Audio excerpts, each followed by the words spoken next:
The receipt was folded into eighths, soft at the creases the way paper gets when it has been folded and unfolded more than once,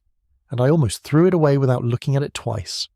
I was cleaning out the front closet on a grey Saturday in November, the kind of low white sky Ohio gets for 4 straight months starting in October, and I had pulled Diane's navy wool coat off the hook to make room for the kids' snow boots, and something in the inside pocket crinkled against my knuckles. I want to tell you honestly that my first thought was not suspicion. 16 years of marriage does not make you suspicious by default. It makes you the opposite. It makes you the kind of person who reaches into his wife's coat pocket, expecting a grocery list or a stick of gum or a receipt from the pharmacy, because that is what 16 years of finding exactly those things teaches you to expect. I unfolded it, standing right there in the hallway with one of Ben's snow boots still in my other hand, and I read it twice before the words actually assembled themselves into something my brain was willing to accept. The Wharton Hotel, Columbus, Ohio, check-in listed as a Thursday evening 7:14 p.m, check-out listed as Saturday morning 11:02 a.m. 1 room, king bed, 2 nights. The date at the top of the receipt was from the previous March, 9 months earlier, back when the weather had still been cold enough that she'd needed the coat, which is the only reason that piece of paper had survived a Columbus winter and an Ohio summer folded into a pocket she hadn't reached into again until the temperature dropped enough to pull the coat back down off the hook. My name is Mark Bennett. I'm 44 years old, I've been married to my wife Diane for 16 years, and on that particular grey Saturday in November, standing in my own hallway with a snow boot in one hand and a hotel receipt in the other,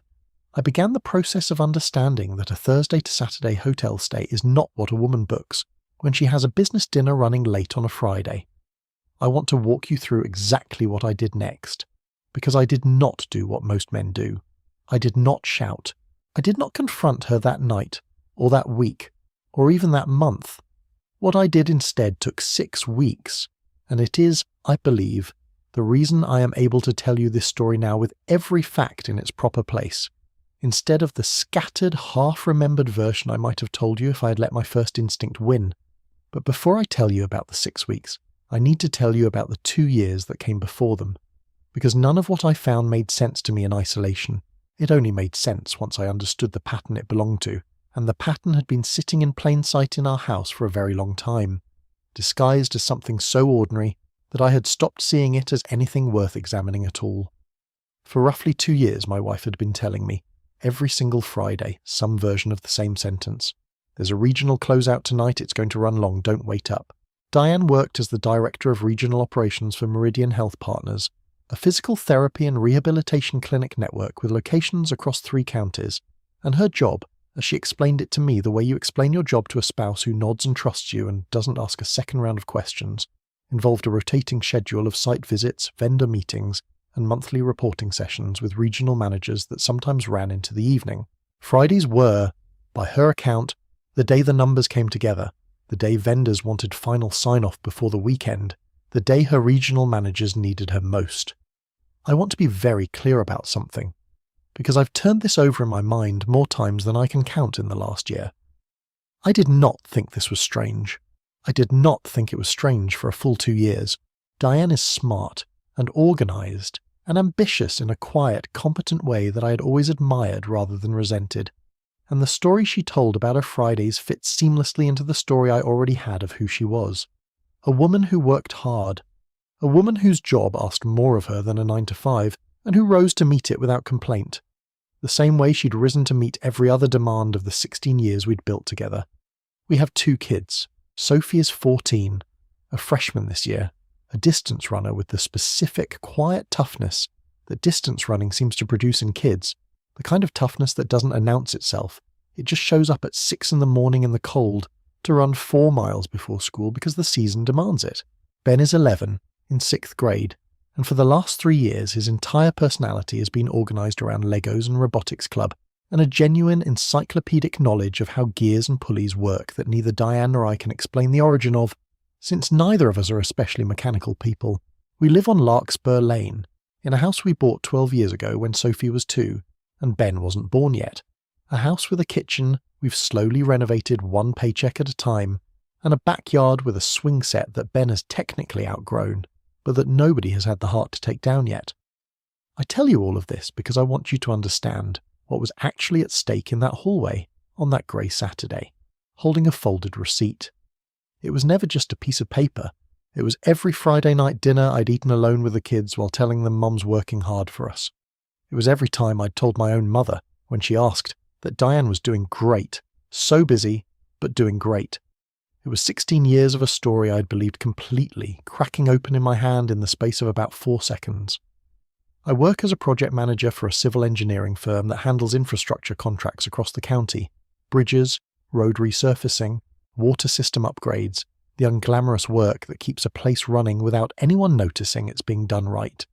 It is a job that has taught me, over 20 years, a specific professional discipline that I did not fully appreciate the value of until that grey November Saturday. When a bridge inspection turns up a hairline crack in a support beam, you do not panic and you do not ignore it, and you absolutely do not go public with a theory before you have run the actual load calculations. You document, you measure, you bring in a second set of eyes if the first set isn't certain. You build a file methodically until the evidence tells you something you can act on with full confidence.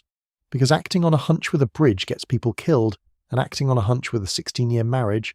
I decided standing in that hallway was not so very different in the kind of caution it demanded. So I did not confront Diane that Saturday. I folded the receipt back along its soft, tired creases, and I put it back exactly where I had found it, in the inside pocket of a navy wool coat that wouldn't come back out of the closet again until the weather demanded it, and I finished putting Ben's snow boots away, and that night I sat across from my wife at our kitchen table while she told Sophie about a client complaint she'd fielded that week, and I watched her face while she talked, searching it for something, a tell, a flicker, anything, and I found nothing at all because Diane has always been remarkably good at her job, and it turns out that whatever she'd been doing on Friday nights for 2 years had made her considerably better at compartmentalizing than I'd ever had reason to suspect. I want to describe that dinner in detail because I've replayed it in my mind more than almost any other single evening of my marriage, searching it for what I now understand to have been hiding in plain sight the entire time. Diane made her chicken and rice, the recipe she's made on Tuesdays for as long as I can remember, and Ben was telling us about a gear ratio problem his robotics team had solved that week, going on with the specific unstoppable enthusiasm of an 11-year-old who has found the one subject in the world he can talk about without ever running out of things to say. And Sophie was doing the thing teenagers do where they pretend to be bored by the family dinner conversation, while clearly still listening to every word, and Diane laughed at something Ben said. A real laugh. The kind I'd heard 1,000 times across 16 years and had never once had reason to doubt, and I sat there with a folded piece of paper 30 feet away in a closet thinking, I do not know this woman as well as I believed I did 48 hours ago, and also thinking, in the same breath, maybe there is an explanation.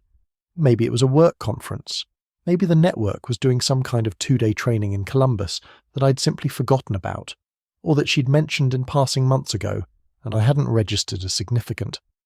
I want to be honest about that impulse, because I think it matters to the story. I did not want to find what I eventually found. Some part of me, sitting at that table watching her laugh at our son's gear ratio joke, was actively constructing the innocent explanation before I'd even gathered a single additional fact, because the alternative was a version of my life I did not want to live in. And I think that impulse, the desperate, hopeful construction of an innocent story out of a single suspicious receipt, is probably the most human thing that happened to me in this entire ordeal. It is also, I would come to learn, exactly the impulse that lets these things continue for as long as they do. We want so badly not to know. That night, after Diane fell asleep, I lay awake doing the kind of mental math I hadn't done since college, working backward through the calendar in my head.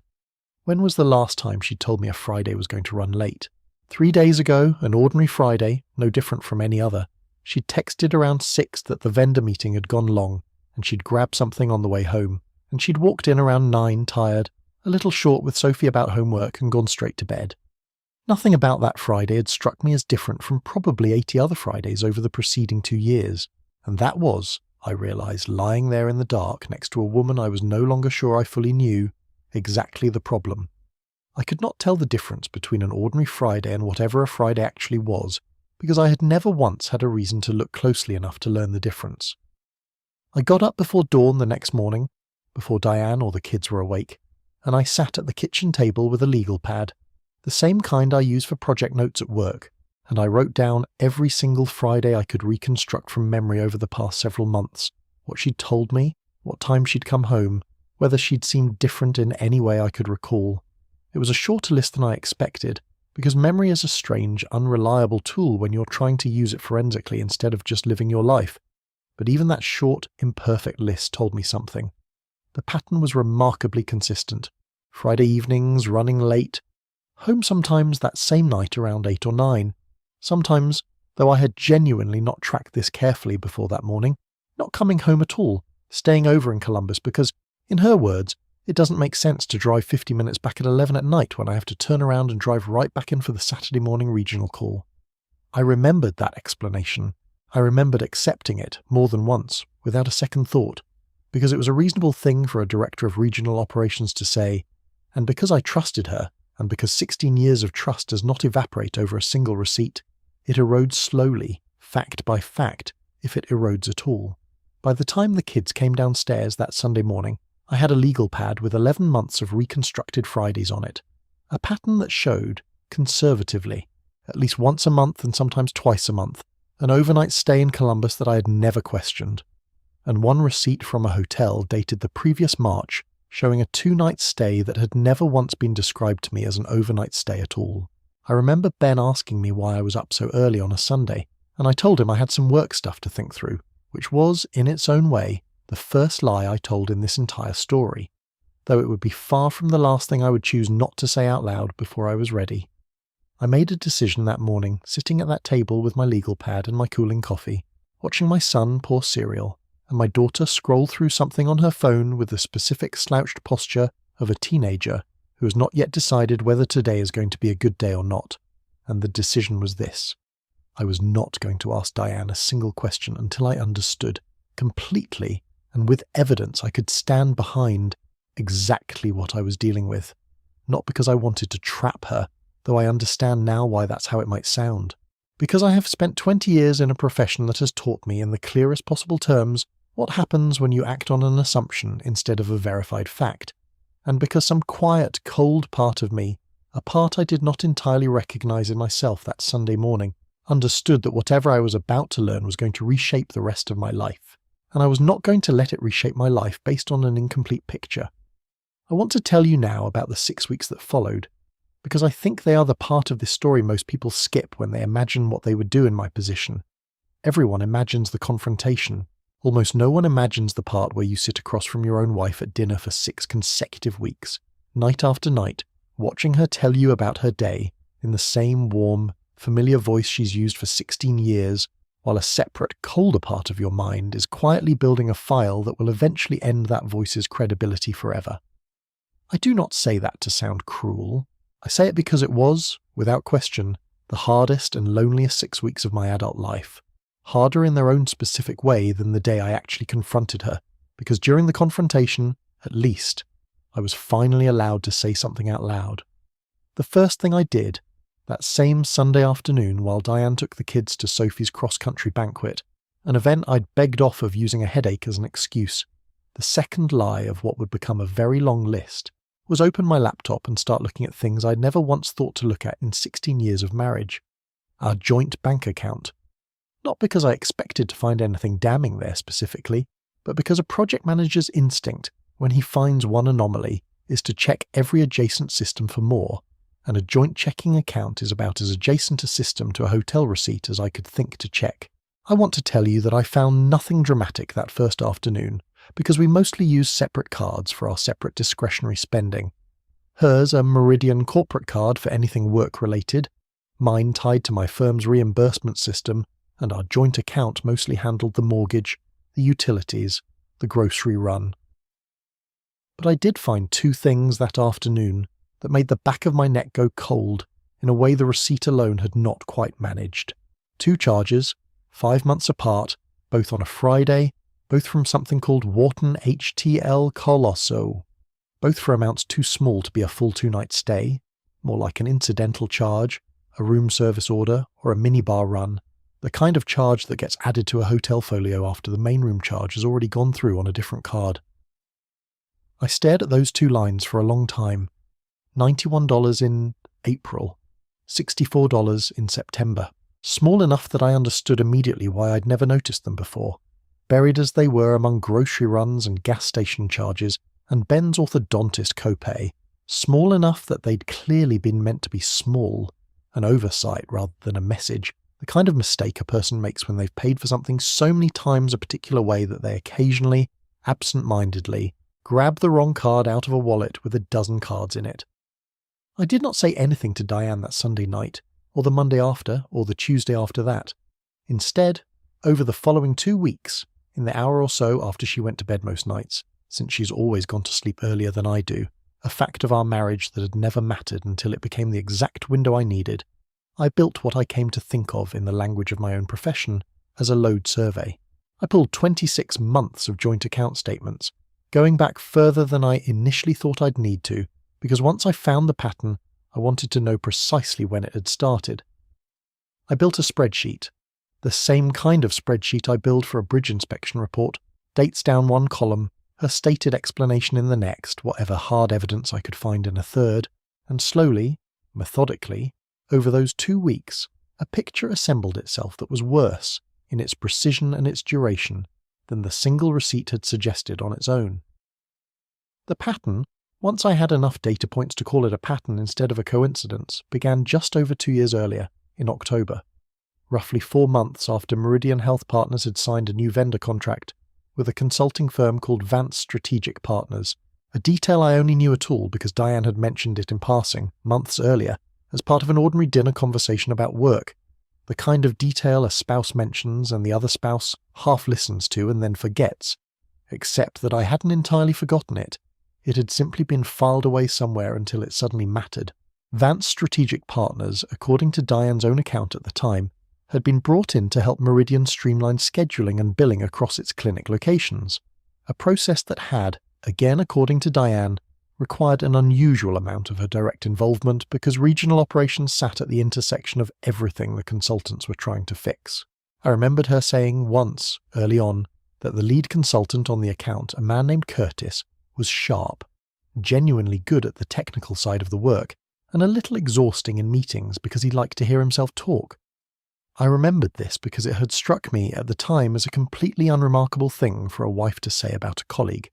the kind of mildly annoyed, mildly admiring assessment people make about co-workers all the time. I want to be honest that even remembering that comment sitting there with my spreadsheet 2 years later did not immediately register as significant. It was the dates that made it significant. The Friday overnight pattern began almost exactly the same month Curtis's engagement shifted from a short-term project contract to an open-ended retainer, 4 months into his work with the company, and it had continued, with what my spreadsheet now showed me was remarkable consistency, for the 22 months since. I did not yet know, at that point in my 6 weeks, whether Curtis was the answer or simply a name attached to a timeline that might mean nothing at all.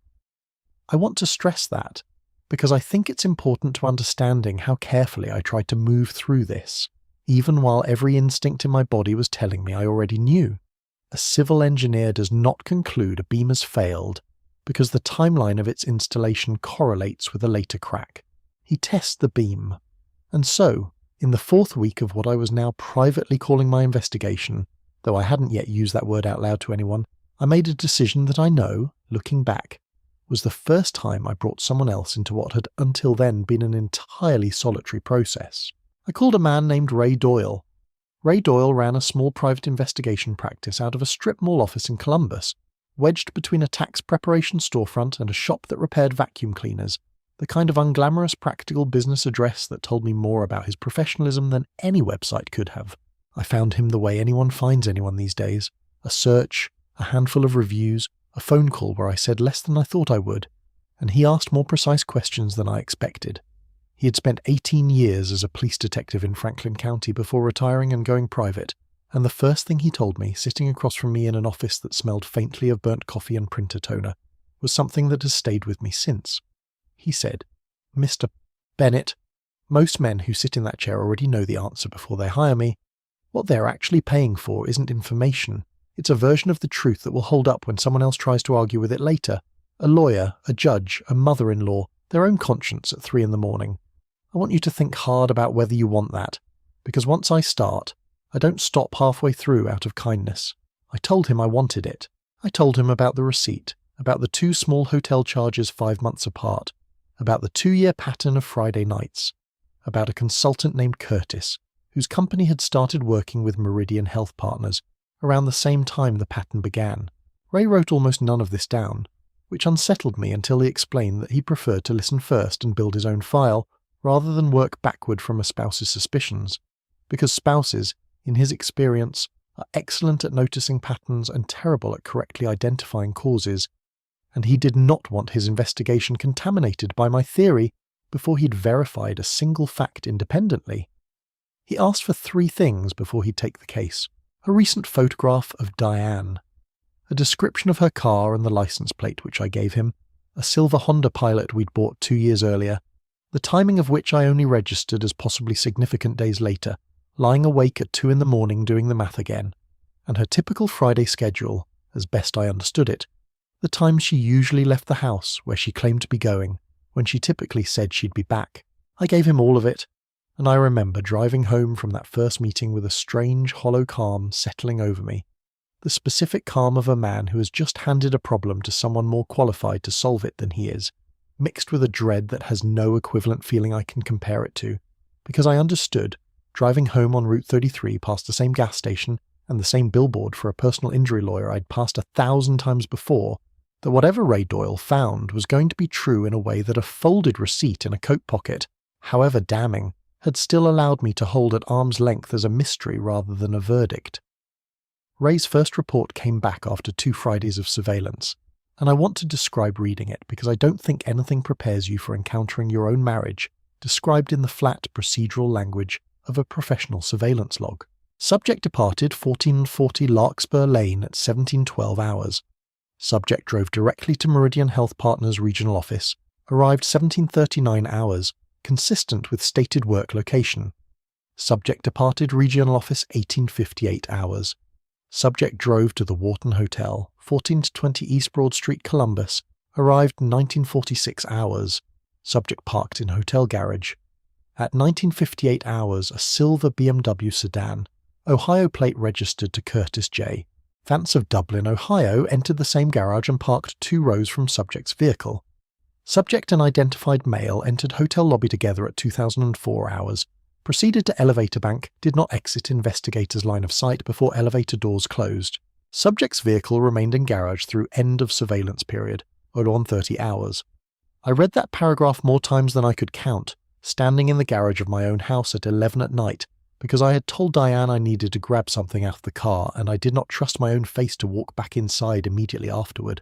There is something particular about seeing your suspicion confirmed in someone else's handwriting, in someone else's careful, unemotional procedural language that hits differently than confirming it yourself.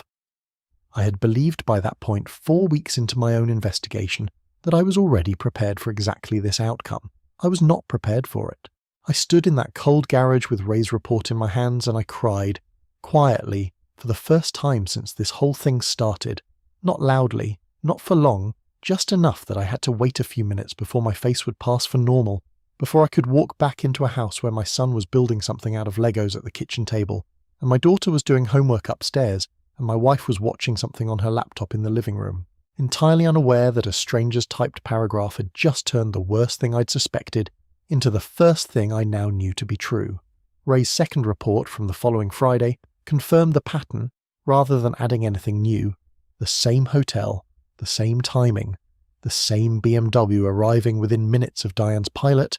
and by then I had also asked him to do something I want to be honest about, because I know it will strike some listeners as excessive and others as exactly what they would have done in my position.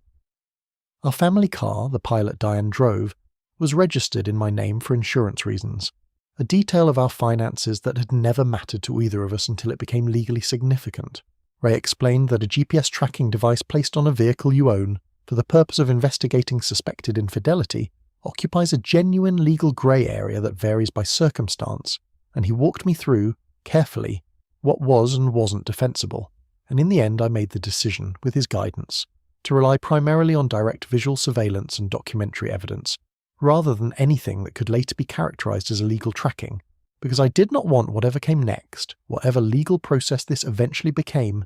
built on a foundation any lawyer could challenge. I tell you this because I think it matters. I was angry, I was devastated, but I was not reckless, and I want anyone listening who finds themselves where I was standing to understand that the version of yourself who gets to walk away with dignity later is the version who does this carefully, however much slower and more painful careful turns out to be. The third piece of the file, and in some ways the piece that disturbed me most, came from something far less dramatic than a surveillance photograph. It came from our own family iPad, the one that sat in the kitchen charging dock and that the whole family used interchangeably for recipes and school schedules and on weekends movies for Ben. I was searching it one evening for a school permission slip Sophie needed me to reprint, and I noticed an app I didn't recognise tucked into a folder labelled Utilities that nobody in our house had ever organised. A plain grey icon labelled simply Notes Plus, not the built-in Notes app I knew, a different one. Downloaded, I checked later, 18 months earlier. It required a passcode I didn't have, and I did not attempt to guess it or force my way in, both because I doubted I'd succeed, and because I understood, even in that moment, that whatever was behind that passcode needed to come out through a process that would hold up, not through me fumbling at a login screen at midnight like a man breaking into his own life. I mentioned it to Ray at our next meeting, and he told me, without much surprise in his voice, that his second messaging app disguised under a utility name was about as common in his line of work as the hotel itself, and that if the account existed, it would very likely surface on its own, later through channels that didn't require either of us doing anything ethically or legally questionable to obtain it. I need to go back now, because I don't think this story makes sense unless you understand what Diane and I actually were before any of this, because it would be easy to tell you only the last 2 years and let you assume ours had always been a marriage running on fumes, a marriage that was somehow asking for this outcome it wasn't. I met Diane Kessler 18 years ago at a mutual friend's 4th of July barbecue in a backyard in Westerville, and I remember the specific, uncomplicated thing that drew me to her before I understood anything else about her, which was that she was the only person at that barbecue actually listening to the man telling a long, meandering story about his fishing trip, nodding at the right places, asking a real follow-up question when he finished, while everyone else had visibly checked out 4 minutes earlier. I thought, watching her do that from across a folding table covered in potato salad, there is a woman who pays real attention to people, and 18 years later I can tell you that observation was not wrong. It was simply information I did not yet know how to use, because a woman who pays extraordinarily close attention to people is capable of using that same gift in directions you never imagined she would need to. We dated 2 years before I proposed, at a state park an hour outside the city where we'd had our 4th date, on a bridge over a creek, which people find a little on the nose for an engineer to propose on a bridge, and I have never once denied that the symbolism was intentional. We got married 16 years ago at her parents' church in Westerville. 110 guests, her father cried during his toast in a way that embarrassed him for the rest of the reception, and I remember standing at that altar thinking, with the specific, uncomplicated certainty you're allowed to have at 28, that I had figured out the entire rest of my life in one afternoon. Sophie came 2 years later, Ben 5 years after that, and the years in between and since had been, by any reasonable measure, good years. Not perfect, no marriage is. We had the ordinary fights about money and chores, and whose turn it was to handle a sick kid's 3 a.m. Fever. But good years. Years I would have described, if you'd asked me 18 months before I found that receipt, as the marriage I was quietly, privately proud of building, the marriage some of our friends seemed to be struggling to hold together, while ours had felt, to me at least, sturdy. I want to be honest that this is exactly the part that made the 6 weeks of investigation so specifically brutal, because I was not grieving the collapse of something fragile. I was watching, in real time, the demolition of something I had believed, right up until that grey November Saturday, was one of the load-bearing structures of my entire life, and I kept returning, during those 6 weeks, to a particular memory from about 3 years earlier before any of this had started, a Tuesday evening where Diane had come home late from an actual, ordinary, unremarkable work event, a retirement dinner for a long-time Meridian employee, and found me up past midnight redoing a stress calculation on a bridge support that had been bothering me all week, unable to let it go until the numbers matched what my instinct told me they should, and she had sat down next to me at that same kitchen table, in her work clothes, tired, and said, "You know that's what I love about you, that you won't let a number be almost right," and I had said something dismissive, some version of it's just the job, and she'd said, no, it's not just the job. Mark, it's who you are, and I want people who build things I drive over every day to be exactly like you. I thought about that conversation more than any other single memory during those 6 weeks, turning it over and over, because the woman who said that to me, who genuinely seemed to mean it, was the same woman whose bank statements were showing me a pattern of deception stretching back nearly 2 full years by that point, and I could not, no matter how many nights I tried, make those two versions of her sit comfortably in the same person. I have come to understand since that they don't have to sit comfortably together to both be true. People contain contradictions large enough to swallow a marriage whole, and I don't think Diane was lying to me about loving that quality in me. I think she was, at the exact same time, capable of an entirely separate deception running on a completely different track, and I don't fully understand even now how a person holds both of those things at once, except that apparently they can, and do, more often than any of us like to believe before it happens to us directly. The 6th week of my investigation was the week I finally learned Curtis Vance's full name, in the sense of learning who he actually was rather than simply a name attached to a license plate. Ray's 3rd report included a level of background research I hadn't specifically asked for, but that he included, he told me, because a thorough file protects a client later even from questions that haven't been asked yet. Curtis Vance was 39 years old, ran Vance Strategic Partners out of an office in Dublin, a suburb northwest of Columbus, and had been married for 11 years to a woman named Rachel Vance, with whom he had a 5-year-old daughter named Maddie. I remember sitting with that specific detail, the 5-year-old daughter, longer than I sat with almost anything else in Ray's entire report, because it moved the entire situation, in my mind, out of the category of a betrayal that only touched my family, and into something considerably larger and uglier. A second household, a second set of children, a woman named Rachel who I had never met, and who had absolutely no idea that her own Friday nights, whatever she believed about them, were being quietly built on the same foundation of lies mine were. I did not yet know, in that 6th week, whether Rachel Vance had any suspicion at all about her husband's Fridays. I would learn later that she did, in a vague, unspoken way that she'd been pushing down for over a year. The specific kind of suspicion a person develops when their spouse's business trips start requiring an unusual number of Columbus hotel stays for a consulting practice that, by her own account later, mostly served clients within a 30-minute drive of their own house.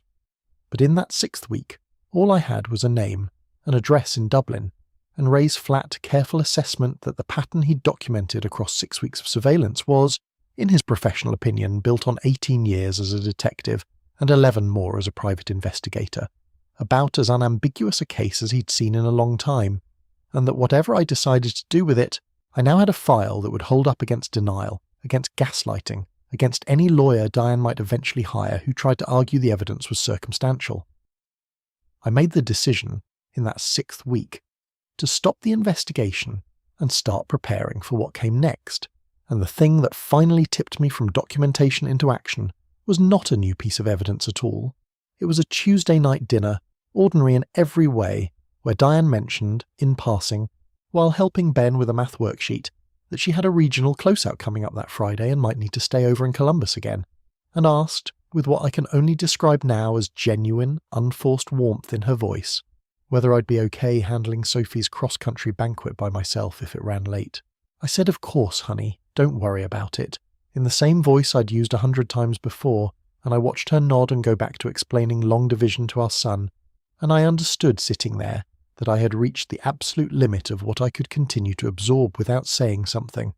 Not because the evidence wasn't complete. Ray's file was, by any reasonable standard, finished, but because I could feel something in myself starting to calcify, in a way I did not want to become permanent, a coldness creeping into how I looked at my own wife across my own kitchen table, and I understood that whatever I did next needed to happen soon, both for my own sake and because I did not want Sophie and Ben absorbing, even unconsciously, the particular chill that comes off a parent who is holding something this large in complete silence. The first person I told, before anyone else, before even a lawyer, was my sister Karen. Karen Bennett Holt is 3 years older than me, lives 20 minutes away with her husband Todd, and has been, since our own parents passed, the closest thing I have to an unconditional witness to my life, the person who has watched every major decision I've made since I was 26, and has never once told me what I wanted to hear when what I needed to hear was something harder. I drove to her house on a Wednesday night, told Diane I was helping Todd look at a truck he was thinking about buying, the latest in a list of small lies I was accumulating like sediment, and sat at Karen's kitchen table and told her everything: the receipt, the spreadsheet, Ray Doyle, the surveillance reports, all of it,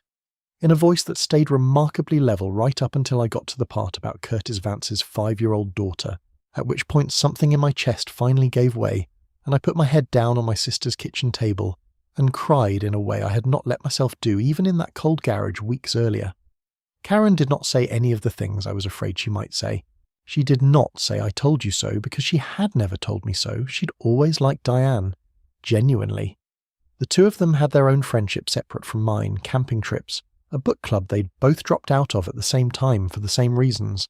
She did not immediately tell me what to do. She sat with me, got Todd to bring me a glass of water I didn't drink, and eventually said the thing that ended up shaping almost everything I did afterward. She said, "Mark, you've spent 6 weeks being the most careful, methodical version of yourself I have ever seen you be, and I need you to keep being exactly that person for a little while longer, because the version of you that wants to drive to that hotel right now and break something is not going to get you or Sophie or Ben anything except a mess that follows you into every custody conversation for the next 10 years. Do this the way you do everything else, slowly and on purpose, and so thoroughly that nobody, not her, not a judge, not your own conscience at 2 a.m. 5 years from now, can ever say you acted rashly." I hired a lawyer the following week. Her name is Elaine Marsh, a family law attorney with an office downtown who 3 separate people I trusted had independently recommended when I finally worked up the nerve to start asking, carefully, obliquely, for referrals without explaining exactly why I needed one. Elaine was, from our first meeting, exactly what I needed, and precisely nothing like what I expected. I had pictured, I think, someone sharper-edged, more aggressive, and instead I got a woman in her 50s with reading glasses pushed up into grey hair who listened to my entire 6-week timeline without interrupting once, took notes in a small, precise handwriting, and then said, when I finished, "Mr. Bennett, I want to tell you something I don't get to tell most of my clients in your position. You have already done on your own, before ever walking into my office, almost everything I would have told you to do if you'd come to me the day you found that receipt. That is not usual. Most people either explode immediately or they freeze for months doing nothing at all. You did neither. That is going to matter enormously for how the next several months of your life go, so I need you to keep doing it." Elaine walked me through what Ohio law actually required, and what it didn't, in terms that corrected several assumptions I'd been carrying around without realizing they were assumptions at all. Ohio, she explained, is what's called a no-fault divorce state, which meant that Diane's infidelity, however thoroughly documented, would not by itself determine how our assets were divided, or how custody of Sophie and Ben was arranged. A fact that surprised and, if I'm honest, briefly angered me, because some old, unreconstructed part of me had been quietly building toward a confrontation where the evidence itself would somehow deliver justice in a courtroom. Elaine was patient with that anger in a way I suspect comes from having absorbed the same anger from 100 clients before me. She said, "The evidence matters, Mark. It matters enormously, just not in the way you're picturing. It matters for how a custody evaluator or a judge assesses the honesty and stability of each parent if things become contentious. It matters for your own clarity going forward, so you're never negotiating from a position of doubt about what actually happened. And frankly," she said, "it matters because you deserve to walk into whatever conversation comes next from a position of complete, calm certainty, instead of the position most people occupy, which is throwing accusations at a spouse who still has enough room to make you doubt your own eyes."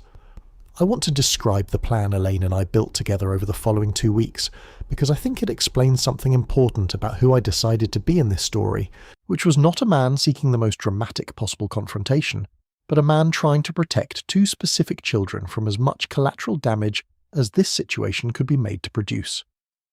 We settled on a date. Our 16th wedding anniversary, January 20th, was 3 weeks away at that point, and I chose it deliberately, not for symbolism, or not only for symbolism, but because it gave me a plausible, unremarkable reason to arrange an evening at home without the children present, without raising any suspicion in Diane, who would simply assume I was planning something sentimental. which, in its own bleak way, I suppose I was. I arranged for Sophie and Ben to spend that Friday night at Karen's house, framing it to the kids as a surprise so your mum and I can have our anniversary, a sentence that cost me something to say out loud to my own children, while knowing what it was actually covering for and framing it to Diane as exactly the same thing. A quiet dinner at home, just the two of us, to celebrate 16 years. I want to be honest that some part of me hated constructing that particular lie more than any other single thing I did during the entire 6 weeks, because it required me to watch my wife's face light up, genuinely, warmly, when I mentioned it, watch her start talking about which wine we should open, and know that the warmth on her face was real in that moment, even while everything underneath it had been false for 2 years, and that I was about to use her genuine excitement about our anniversary as the exact mechanism to end our marriage. Elaine helped me organise the physical evidence into something clear and undeniable. A folder, ordinary and unremarkable on the outside, that I kept in my car rather than in the house, containing Ray's 3 surveillance reports, copies of the 2 suspicious hotel charges from our joint statements, alongside the original March receipt, and a printed timeline built from my own spreadsheet that laid the entire 22-month pattern out in a single page anyone could follow at a glance. She also, and this surprised me at the time, insisted that I have a specific calm script in my head for how the conversation would open, not because she expected me to read from a script, because she said, in her experience, the single biggest mistake people make in this exact moment is starting with a question. Are you seeing someone?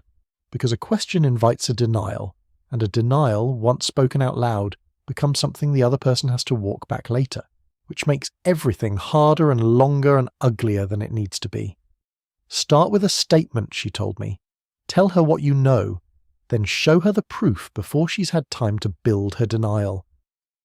It is not about cruelty, Mark. It's about efficiency, and in a moment like this, efficiency is its own form of mercy for both of you.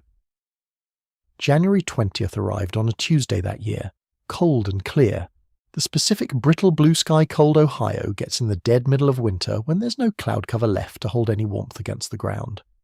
I took the day off work, the first full day off I'd taken in months, and spent the morning driving Sophie and Ben to Karen's house myself, telling them, as planned, that it was a surprise for Mum and Dad's anniversary, and Ben, 11 years old and utterly unable to let a logical inconsistency go unaddressed, asked why a surprise for Mum and Dad's anniversary involved him and Sophie leaving rather than staying to watch,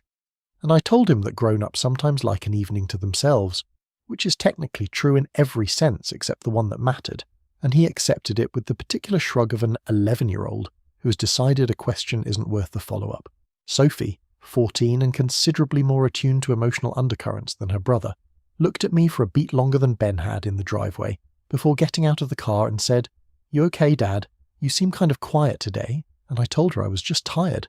which was, at least, entirely true. I picked up dinner from a restaurant Diane and I had gone to on our first anniversary, a small Italian place downtown that did takeout on request, even though it wasn't really set up for it, because I did not trust myself to cook a meal calmly that evening, and I set the table the way we would for an actual anniversary, the good plates, the candles we only used twice a year, a bottle of the wine Diane liked from a vineyard in Oregon we'd visited on our 10th anniversary trip. I want to be honest that laying that table felt like one of the strangest physical acts of my entire life, my hands going through motions of celebration, while every other part of me understood I was building the set for something closer to a courtroom than a candlelit dinner. The folder Elaine had helped me assemble sat in a plain leather portfolio on the side table by the couch, close enough to reach without leaving the room, far enough away that Diane wouldn't notice it as anything other than the kind of folder that lives in most houses without anyone questioning it. Diane came home a little after 6 in good spirits, having clearly had an easy day at the office, and she kissed me in the kitchen,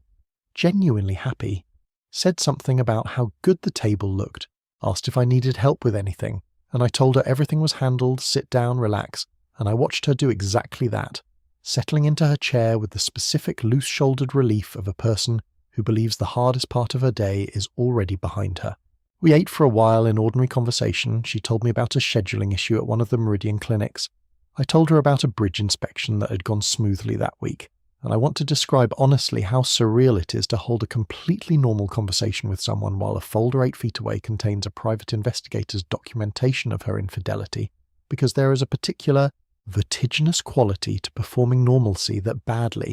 I don't think I can fully convey except to say that I do not know, to this day, how I kept my voice as steady as I did through that first half hour.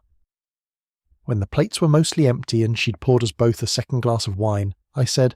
"Diane, I need to tell you something, and I need you to just listen for a minute before you say anything," and something in my tone must have registered immediately, some flatness I hadn't intended but couldn't fully mask, because I watched her face shift, not to guilt, not yet, but to a kind of confused alertness, the expression of someone bracing for bad medical news rather than bracing for exposure.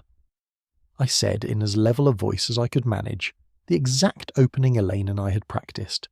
2 months ago I found a receipt in your coat pocket from the Wharton Hotel in Columbus, dated last March, for a 2-night stay. Since then, I've spent 6 weeks learning everything I could about what you've actually been doing on Friday nights for the last 2 years, and I know about Curtis Vance. I watched her face in the candlelight, and I want to describe it honestly, because I think the sequence matters. There was, first, a half-second of pure blankness. The kind of blankness that comes before a person has decided which version of themselves is going to respond, and then colour left her face almost visibly, and she said, "Mark, I don't know what you think you found, but..." And I want to tell you that I let her get exactly that far and no further, because I reached over to the side table, picked up the leather portfolio, and set it on the table between us, unopened, and said, "Before you finish that sentence, I want you to look at what's in this folder, because I don't want you to say something in the next 30 seconds that you're going to have to walk back once you've seen it, and I would rather we skip that part." I opened the folder myself and laid out, one at a time, the way Elaine and I had rehearsed, the original receipt, then the 2 joint account statements with the small Wharton Hotel charges circled in red pen, then raised 3 surveillance reports, and finally the printed timeline showing 22 months, month by month, of Friday overnight stays cross-referenced against her stated explanations. I did not raise my voice once during any of this. I want to be honest that some part of that calm was genuine, the strange, cold clarity of 6 weeks of preparation finally resolving into action,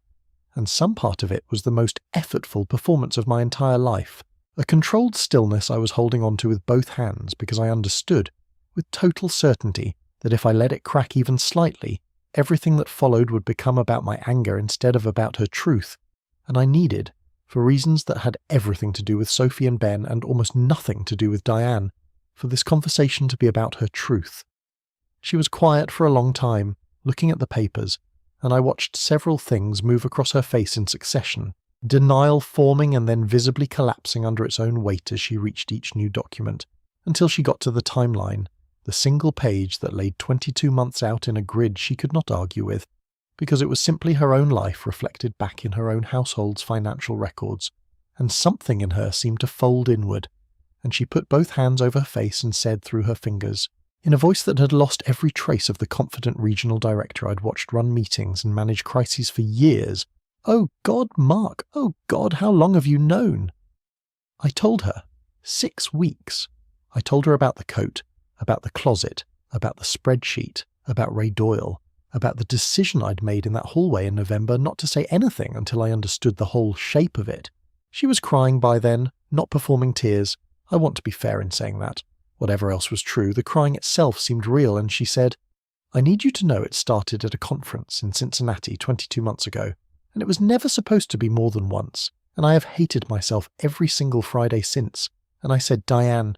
and I remember my own voice sounding strange to me, very quiet, very even, "I believe that you hated yourself. I don't think that changes what you did for 22 months, or what you let me believe every single day of those 22 months. Hating something while you keep doing it is not the same as not doing it." She asked, and I understood even as she asked it, that this was the question every person in her position eventually asks, whether there was any way back from this, any version of the next several years where we found our way through it together, and I told her the truth, which was that I had asked myself some version of that question almost every night for 6 weeks, in the earliest days hoping desperately that the answer would be yes, and that somewhere around week 4, reading Ray's second surveillance report in my own dark garage, I had stopped hoping for that answer, Not out of anger exactly, though the anger was real too, but out of a colder, more settled understanding that I no longer trusted anything she told me enough to rebuild a marriage on top of it, and that trust, once I examined it honestly, was the actual foundation the last 16 years had been built on. Not the wedding, not the house, not even the kids, the trust, and it was gone in a way I did not believe 6 weeks or 6 months of counselling could fully restore, however much either of us might want it to. I told her I had already retained a lawyer. I told her this not to wound her further, though I understood it would, but because Elaine had been clear that clarity, delivered all at once, was kinder in the long run than a slow drip of escalating consequences delivered over weeks, each one a fresh wound instead of one difficult, complete conversation. Diane's face when I said the word lawyer did something I hadn't fully anticipated, a kind of visible recalibration, as if some part of her had been holding out hope, right up until that specific word, that this might still be a conversation rather than the beginning of a legal process, and watching that hope leave her face was, I will admit, the one moment in the entire evening where I felt something closer to grief than resolve, because whatever else was true, I had loved this woman for 18 years, and watching the exact instant she understood it was actually over was not a triumphant moment for me in the way I think some people might expect it to have been. It was simply sad, in the plainest, heaviest sense of that word. We talked for almost 2 more hours that night, past the wine, past the cold food, and I want to be honest that not all of it was calm in the way the first part had been. There was a stretch, maybe 40 minutes in, where Diane's guilt curdled briefly into a kind of defensive anger of her own, an attempt to reframe some of what had happened, a comment about how I'd been distant during a stretch 2 years back, when a major bridge project had consumed my evenings for months, an implication that my own absence had created some vacuum she'd fallen into rather than chosen to walk into, and I want to tell you honestly that this was the moment I came closest to losing the composure I'd worked so hard to hold on to, because there is a specific, particular anger that arrives when someone tries to distribute the blame for their own decision onto you, and I sat with that anger for a long moment before I answered her, because Elaine had warned me this might happen, had told me plainly, Mark, people do not like feeling like the only author of their own worst decision, and some of them will reach for you as a co-author even when you had no pen in your hand at all. I said, Diane, I worked long hours that year, and I'm sorry for every dinner I missed, and none of that put you in a hotel room in Columbus. Those are 2 separate facts, and I am not going to let you merge them into one so that this becomes a story about both of us, instead of a story about what you did. She apologized for that, genuinely I think within a few minutes, the anger deflating as quickly as it had risen, replaced by something that looked more like exhaustion than anything else. The exhaustion, I understood later, of a person who'd been carrying a 2-year secret and had just, in the span of a single evening, set the entire weight of it down for the first time, and whatever relief exists in that kind of unburdening, however catastrophic the circumstances, was visibly moving through her, alongside the grief and the shame. We did not resolve anything that night beyond the basic, unavoidable fact that our marriage was over. We agreed, at nearly midnight, sitting in a living room lit by 2 candles that had burned most of the way down without either of us noticing, that she would move out within the following 2 weeks, that we would tell Sophie and Ben together carefully, in a way a family therapist Elaine had recommended could help us structure, and that whatever came next in terms of the actual mechanics of divorce would go through our respective lawyers, rather than through late-night conversations like this one, because I understood, even in the wreckage of that particular night, that Diana and I, trying to negotiate the terms of our children's future directly, in the raw emotional aftermath of a confession like this, was not going to produce anything either of us could stand behind 6 months later. I did not sleep that night, not even for an hour. Diane went upstairs sometime after midnight and I stayed downstairs, sitting in the near dark with the 2 candles finally guttering out on their own. And I remember the specific hollowed out clarity that settles over you after the thing you've spent 6 weeks preparing for has actually happened. A feeling less like relief than like the aftermath of a controlled demolition. The building down exactly as planned, the dust still hanging in the air, the specific silence that comes after a very loud, very necessary noise. Karen texted me at 7 the next morning before I'd even decided how to answer her. Just a single line. How did it go? Are you okay? And I remember sitting at my kitchen table typing and deleting several different answers before I finally wrote back, It's over. She's moving out. The kids don't know yet. I'm okay. I'm not sure any of those 4 sentences were entirely true in that exact moment, but they were true enough to send, and Karen called me within 30 seconds of reading them and simply stayed on the phone with me while I ate breakfast, not saying much, just present, in the specific way she has been present for the hardest days of my life since we were kids ourselves. Telling Sophie and Ben took place 4 days later, on a Saturday afternoon, in our living room, with a family therapist named Dr. Patricia Whelan present, a woman Elaine had recommended specifically because she specialised in helping families navigate exactly this kind of disclosure,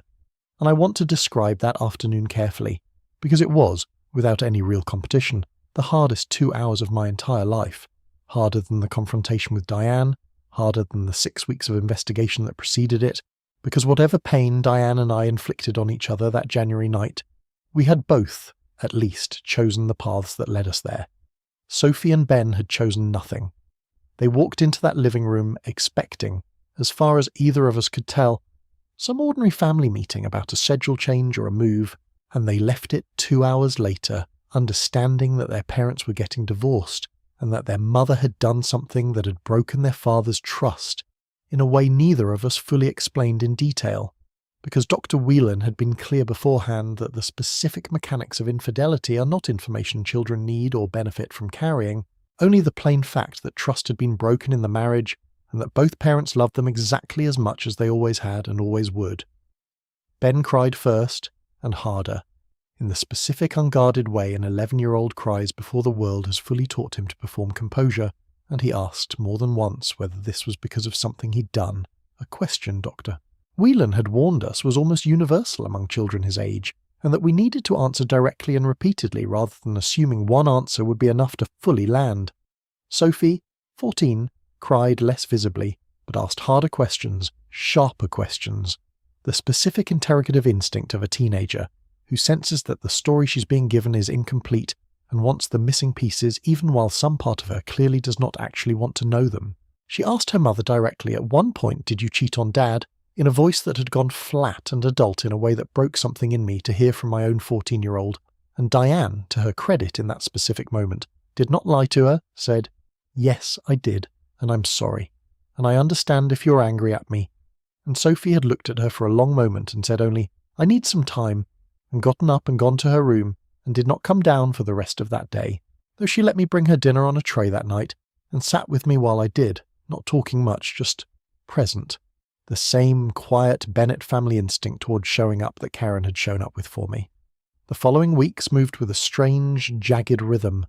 ordinary logistics colliding constantly with raw emotional aftermath in a way that never quite let either register fully before the other interrupted it. Diane found an apartment in Columbus closer to her office and moved out over 2 weekends in February, and I want to be honest that watching her carry boxes of her own belongings out of the house we'd built our life in for 12 years produced a grief in me that surprised me with its intensity. Not grief for the marriage exactly, which I had already, in the coldest and most practical part of myself, filed as concluded, but grief for the specific, ordinary future I had once assumed we were building, the one where we grew old in that house, where Sophie and Ben came back for holidays as adults to a living room that hadn't changed, a future that had been quietly cancelled without either of our children's consent and watching Diane's car pull out of the driveway for the last time with the back seat.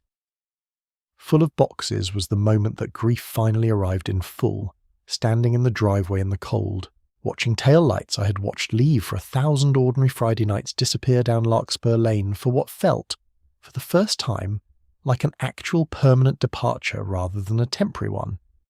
I need to tell you about Rachel Vance, because I thought about her more during those first difficult weeks than I expected to think about anyone outside my own immediate family, a woman I had never met, whose husband's name I hadn't known 6 weeks earlier, but whose entire life, I now understood, was built on precisely the same undisclosed foundation mine had been. I deliberated for nearly 2 weeks over whether to tell her anything at all, turning the question over with Karen, with Elaine, even, once, hesitantly, with Dr. Whelan during a session that was ostensibly about helping Sophie process her anger. Elaine's professional opinion was cautious. She told me it wasn't strictly my responsibility, and that some clients in my position chose to stay entirely out of the other family's business,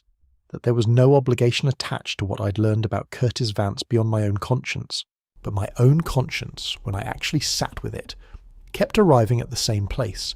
which was that I had spent 6 weeks building a life around the principle that the truth, however painful, is owed to the people whose lives are actually built on top of it.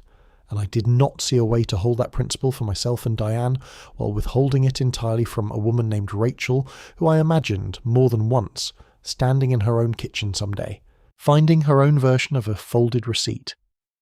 I wrote her a letter rather than calling, because Elaine and Karen both agreed, independently, that a letter gave her the dignity of absorbing difficult information privately, on her own terms, rather than being ambushed on a phone call from a stranger. I kept it factual, unemotional, entirely free of anything that could be read as an attempt to hurt Curtis through her,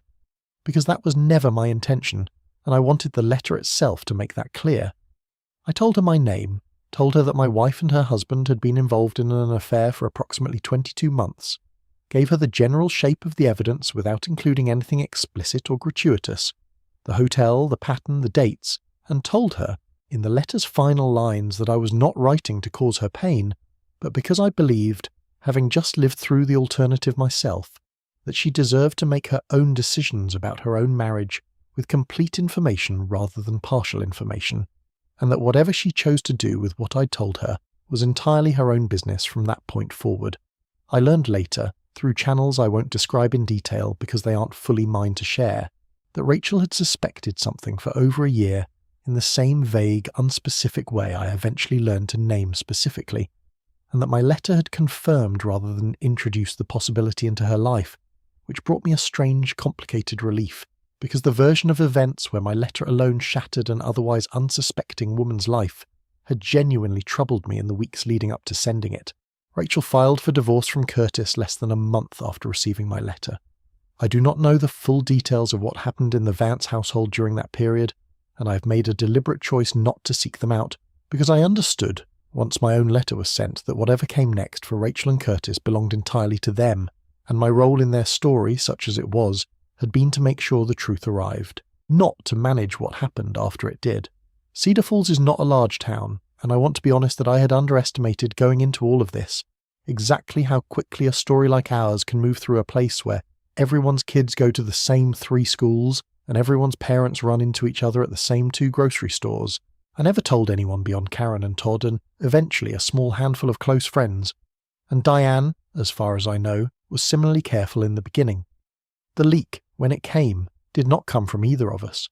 It came from Rachel, in the first raw weeks after my letter arrived. Before she'd had time to settle into the colder, more private version of her own anger, she mentioned it to her sister, who mentioned it to a friend who happened to know someone on the Meridian Health Partners board. And within about 6 weeks of my letter landing in Rachel's mailbox, a version of the story, garbled in the specific way stories always garble as they pass through more mouths than the people who lived them, was circulating through enough of Cedar Falls and enough of the Columbus business community that Curtis Vance began losing clients before spring was over. I want to be honest about my own feelings regarding that outcome, because they were considerably more complicated than simple satisfaction. Some part of me, I won't pretend otherwise, felt a grim, unbeautiful sense that consequences were finally landing somewhere they belonged. That a man who had spent nearly 2 years building a second secret life, on top of 2 other families' trust, was now watching that construction collapse in the same quiet, unglamorous way it had been built. Phone calls not returned, contracts not renewed. The particular professional erosion that happens in a tight-knit business community once a story like this starts circulating even in its garbled, half-accurate form. But another part of me, a part I trust more on reflection, felt uneasy about how much of that consequence had arrived through gossip rather than through anything either Rachel or I had deliberately set in motion, because I had been careful, so careful, for 6 entire weeks, to build something methodical and quiet and defensible, and watching it turn once it left my hands into exactly the kind of loud, uncontrolled small-town story I had worked so hard to avoid creating myself, reminded me that you can control your own actions with total discipline and still have no control whatsoever over what other people do once the truth is finally loose in the world. Jim Pruitt, a colleague of mine at the firm who has known me for almost 15 years and who I consider one of my closest friends despite the fact that we rarely socialize outside work hours, came into my office about 2 months into all of this, closed the door, which he almost never does, and said,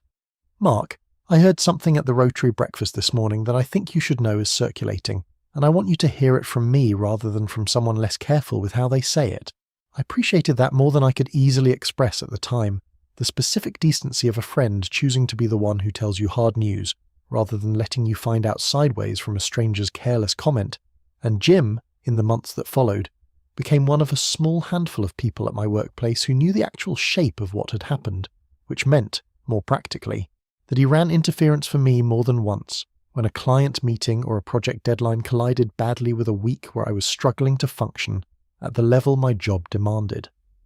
The formal divorce process took just under 5 months, from the night of the confrontation to the day the final decree was signed, which Elaine told me more than once was unusually fast for a divorce involving 2 minor children and a marital home, and I believe the speed of it came directly from the same discipline that had gotten me through the 6 weeks of investigation. Both Diane and I, for all the pain between us, chose repeatedly not to fight for the sake of fighting. Diane's own lawyer, a younger attorney named Patrick Osei, who Elaine spoke of with clear professional respect, apparently advised her early on that given the clarity of the documented timeline, contesting the basic facts would only cost her money and credibility without changing any outcome a judge was likely to reach. And Diane, to her credit in this one specific area, listened to that advice and never once tried to argue that the affair hadn't happened or hadn't lasted as long as my documentation showed. Where the negotiations did become difficult was custody, not because Diane fought to minimise her time with Sophie and Ben, she never did that, but because the shape of a reasonable custody arrangement had to account for the practical reality that she now lived 40 minutes away in Columbus for work reasons that predated and would outlast the divorce. While I remained in the house on Larkspur Lane, in the school district Sophie and Ben had grown up in, 5 minutes from Sophie's cross-country team and Ben's robotics club, and the specific network of friends and routines that Dr. Whelan had been clear, in more than one session, mattered enormously to how well 2 grieving children weathered a divorce. We settled, after several rounds of negotiation that Elaine handled with a patience I don't think I could have managed directly with Diane myself, on a 60-40 arrangement. Primary residence with me during the school week, alternating weekends and an extended block of summer with Diane, a structure that gave both kids stability during the school year while preserving real, substantial time with their mother. And I want to say clearly that Diane agreed to this arrangement, without the kind of bitter custody battle that so often follows infidelity, in part, I believe, because whatever else was true about her, she carried a genuine, visible guilt about the disruption she'd caused, and did not want to compound it by making Sophie and Ben's daily lives less stable than they had to be on top of everything else. I want to pause here and describe something that happened about 3 months into the divorce process, because I think it matters to understanding who Diane actually was underneath everything that had happened, in the same way I tried earlier to describe who we had been together before any of this started. She asked through Elaine for a single supervised conversation with me, no lawyers present, just the 2 of us, and I deliberated for several days before agreeing, worried it was an attempt to relitigate the custody terms outside the formal process, but Elaine, who had grown to have a cautious professional respect for how Diane's side had conducted itself, told me she believed it was something else, and she was right. We met at a coffee shop, neutral ground, middle of a weekday afternoon, and Diane, without any preamble, said, "Mark, I'm not asking you to forgive me, and I'm not asking for anything about the custody agreement. I just needed to say, in person, away from lawyers, that I understand exactly what I destroyed, and I understand that no version of an apology actually undoes it, and I wanted you to hear that from my own mouth, once, clearly, rather than filtered through legal correspondence, because you deserve at least that much directness after everything else I wasn't direct about."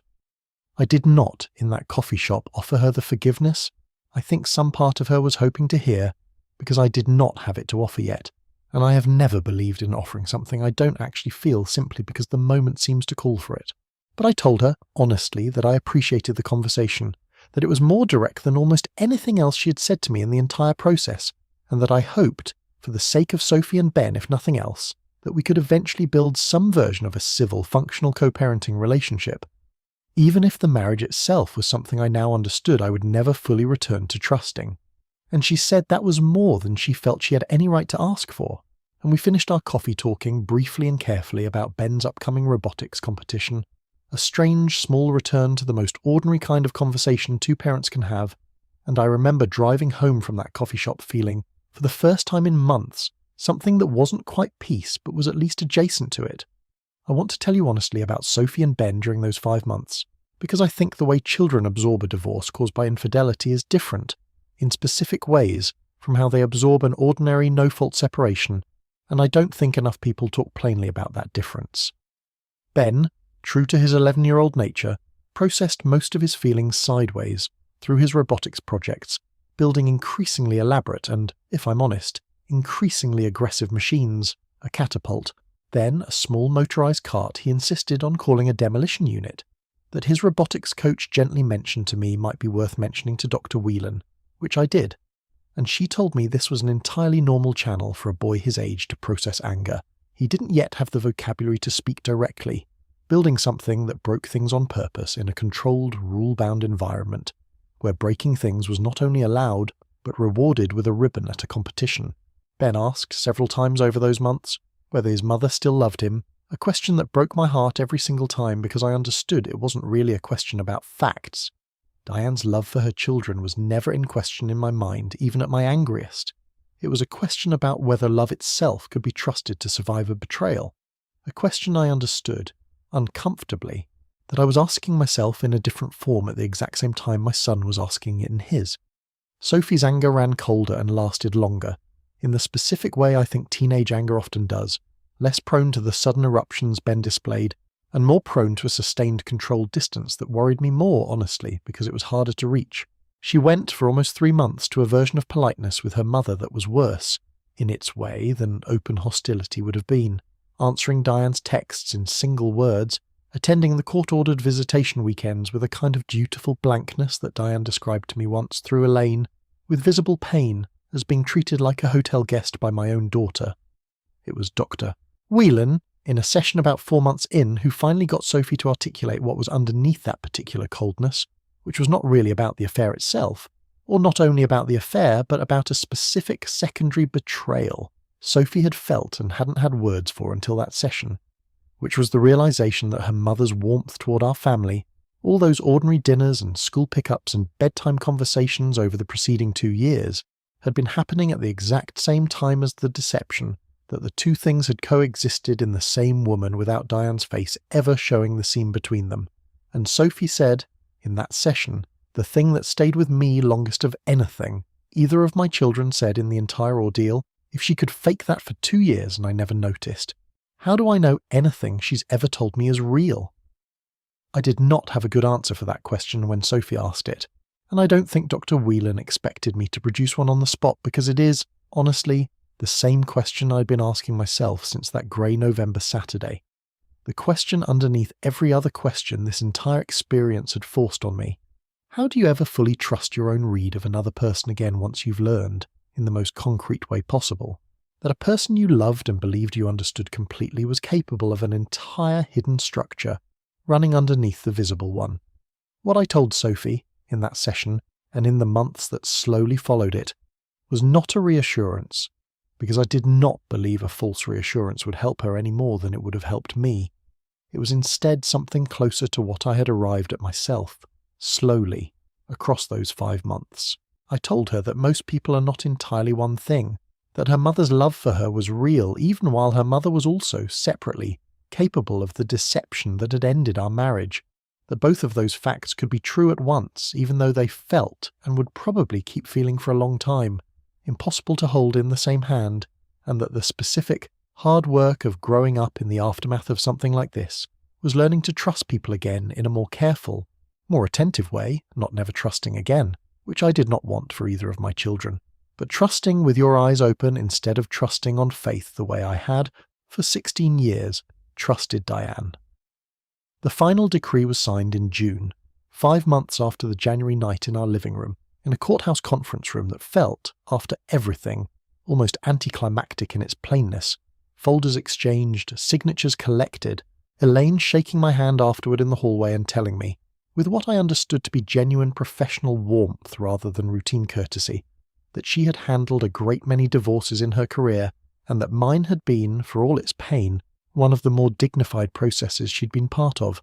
Largely, she said, because I had done the hardest part, the emotional reckoning, long before I ever walked into her office, which had let the legal process do what it was actually built to do, divide assets and structure custody, instead of also serving as the venue where two people worked out 16 years of grief and anger on each other in front of a judge. I want to describe the summer that followed because I think it's the part of this story that surprised me most, the part where the actual work of rebuilding a life turned out to be quieter and slower and considerably less dramatic than everything that led up to it. The house on Larkspur Lane, for the first month or so after Diane's final move-out, felt enormous in a way I hadn't anticipated, not because anything had physically changed, the same furniture, the same rooms, but because a certain kind of ambient presence, a voice in another room, a car in the driveway at a particular hour, footsteps on the stairs had simply gone quiet, and I found myself more than once that first month standing in the kitchen at an hour when Diane would ordinarily have been getting home from work, listening to a silence that had a specific shape to it, the shape of an absence rather than simply an empty house. I threw myself into a rhythm that summer that I now understand, with the benefit of distance, was as much about survival as it was about good parenting, though I believe it genuinely served both purposes at once. I learned to cook, properly, beyond the handful of dishes I'd relied on for 16 years, while Diane handled most of our family's meals, because Sophie and Ben needed dinner every night regardless of what I was feeling, and there is something I did not expect about the specific discipline of chopping vegetables for a stir-fry at 6 in the evening while your own life is in pieces, a discipline that turned out to be strangely stabilizing. An hour a day where the only decisions required of me were about heat and timing, and whether Ben would actually eat the peppers if I cut them small enough. I drove Sophie to cross-country practices and meets, sitting in cold bleachers through the tail end of that track season, watching her run with the specific fierce concentration she brings to everything. And I understood, watching her cross finish lines that summer, that whatever else this year had cost her, it had not cost her that particular toughness. If anything, it seemed sharper, as if she were running something out of her system, 1 meter at a time. I sat through Ben's robotics competitions, including the one where his demolition unit rebuilt twice after Dr. Whelan's gentle suggestion redirected some of its more aggressive engineering, won 3rd place in its division, and I remember the specific, uncomplicated joy on his face receiving that ribbon, a joy that had nothing at all to do with his parents' divorce, and how grateful I was, watching it, for the existence of an 11-year-old's capacity to feel pure, uncomplicated joy about a robot even in the middle of the hardest year of his life. Karen and Todd had us over most Sundays that summer, a standing tradition that had existed loosely before the divorce and became considerably more load-bearing after it. And I want to describe one particular Sunday in July, because it's the afternoon I point to, looking back, as the first moment I felt something resembling my own footing again rather than simply managing each day as it arrived. We were in Karen's backyard, Todd was grilling, Ben and Karen's youngest were doing something elaborate and noisy with a slip and slide. Sophie was reading in a lawn chair with the specific studied indifference of a 14-year-old, pretending not to care that her cousin kept trying to get her to join the slip and slide, and Karen sat down next to me with 2 beers and handed me one and said, without much preamble, "You know, 8 months ago, I was genuinely scared for you, Mark. Not for your marriage, I mean I was scared for that too, but I mean scared for you, specifically, whether you were going to be okay as a person underneath all of it. And I look at you right now in this backyard, on this particular Sunday, and I think you're going to be more than okay." I remember not having a clever response to that, just sitting with it for a while, watching my kids in my sister's backyard on an ordinary July afternoon, and understanding that she was right, in a way I hadn't fully let myself believe yet, that whatever this year had cost me, it had not cost me the specific, steady core of who I was, the same person who double-checks a load calculation until the numbers are exactly right, the same person who spent 6 weeks being patient and careful instead of reckless, and that person, it turned out, was going to carry me through the rebuilding the same way he'd carried me through the investigation. I want to talk about money for a moment because I think it's a part of this story most people skip over out of politeness, and I don't think politeness serves anyone listening who might be standing where I stood. The financial settlement, worked out between Elaine and Patrick Ossie over those 5 months, was not punitive. Ohio's no-fault framework simply didn't allow for punishment through the asset division regardless of what had caused the marriage to end. And I want to be honest that some part of me, in the angriest weeks, had wanted something closer to punishment than the law was ever going to give me. What we ended up with was a fair, unremarkable division. I kept the house and took on the mortgage alone, which strained our monthly budget for the better part of a year until a promotion at the firm eased it. Diane kept her retirement accounts from her own years at Meridian. We split what savings existed roughly down the middle, and child support was calculated according to the standard state formula based on our respective incomes and the 60-40 custody split. I remember Elaine telling me, near the end of the process, "Mark, I know it doesn't feel like justice, and I need you to understand that family court was never built to deliver justice for a broken heart. It was built to divide property and structure parenting time fairly between two adults, and the justice, if there's going to be any at all, is going to have to come from the rest of your life, not from this settlement." I did not love hearing that at the time. I've come to believe she was completely right. There is a particular kind of scrutiny that follows you through a small town after a story like ours becomes, even partially, public knowledge. And I want to describe it honestly because I think it surprised me more than almost anything else in that first year, more even than some of the grief itself. Most people, and I want to stress this because I think it's the less told half of the story, were kind in the plain, unglamorous way small towns are kind when they choose to be. Casseroles appearing on my porch in the first few weeks, without any note attached. A neighbour 2 doors down who started without ever discussing it. Mowing my lawn alongside his own for the entire first summer. Sophie's cross-country coach quietly making sure I had a standing invitation to team dinners so I wouldn't have to sit through an entire season of meets without a place to land afterward. But there was also a smaller, sharper current running underneath that kindness. People who wanted the story, who asked questions with a little too much appetite behind them at the grocery store. A woman at Ben's school pickup line who once asked me, with what she clearly imagined was gentle concern, whether it was true Diane had been seeing someone for years, in a tone that made clear she was collecting the answer for later conversations rather than actually caring how I answered it. And I learned, over that first year, a specific, weary skill I hadn't needed before, the skill of giving a true but minimal answer that closed a conversation rather than opening it further. "We're doing okay, thanks for asking," delivered with just enough warmth to seem gracious and just enough flatness to signal that the topic was closed. I want to tell you about a conversation I had with Jim Pruitt about 4 months after the divorce was finalised, because I think it captures something important about how differently men in my specific position sometimes process this compared to how I'd expected to process it myself. Jim and I were driving back from a job site together, a 2-hour drive that gave us more uninterrupted conversation than our usual office interactions allowed, and he asked me, carefully, whether I ever regretted not confronting Diane the moment I found the receipt, whether the 6 weeks had been worth what they'd cost me in terms of sleepless nights and quiet suffering. I thought about that question for a long time before I answered, watching the flat winter fields go by outside the truck window, and I told him the truth, which was that I did not regret the 6 weeks even once, not because they hadn't been agonizing. They had been the most agonizing 6 weeks of my life, but because they had given me something I don't think an immediate confrontation ever could have, which was total, unshakable certainty about what I was dealing with. Certainty that meant I never once, in the entire process that followed, had to wonder if I'd overreacted or misunderstood or acted on incomplete information. And that certainty, I told Jim, had let me be calm in front of my own children during the hardest conversation of their lives, because I wasn't operating on raw suspicion when I sat down with Diane that January night. I was operating on a file 6 weeks in the making that I trusted completely,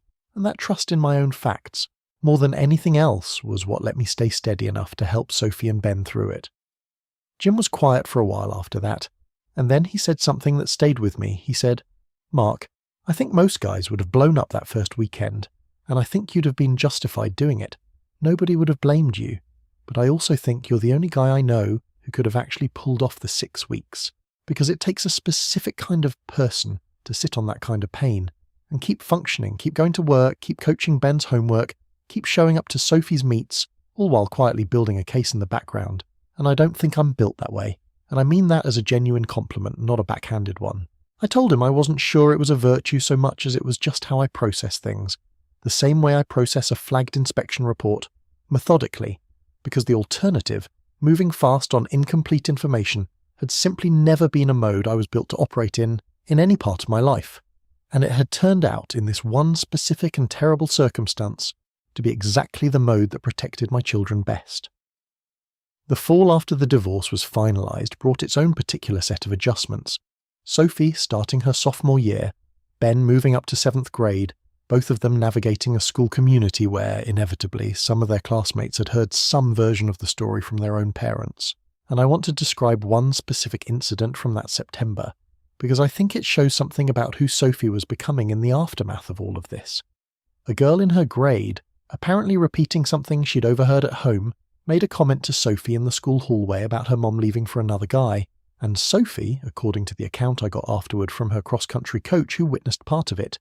did not cry, did not lash out, simply looked at the girl and said, "My parents are getting divorced because my mum made a choice, and it's not really anyone's business except ours," and walked away. And I remember feeling, when I heard that story, a very particular and complicated pride. Pride that my daughter had developed at 14.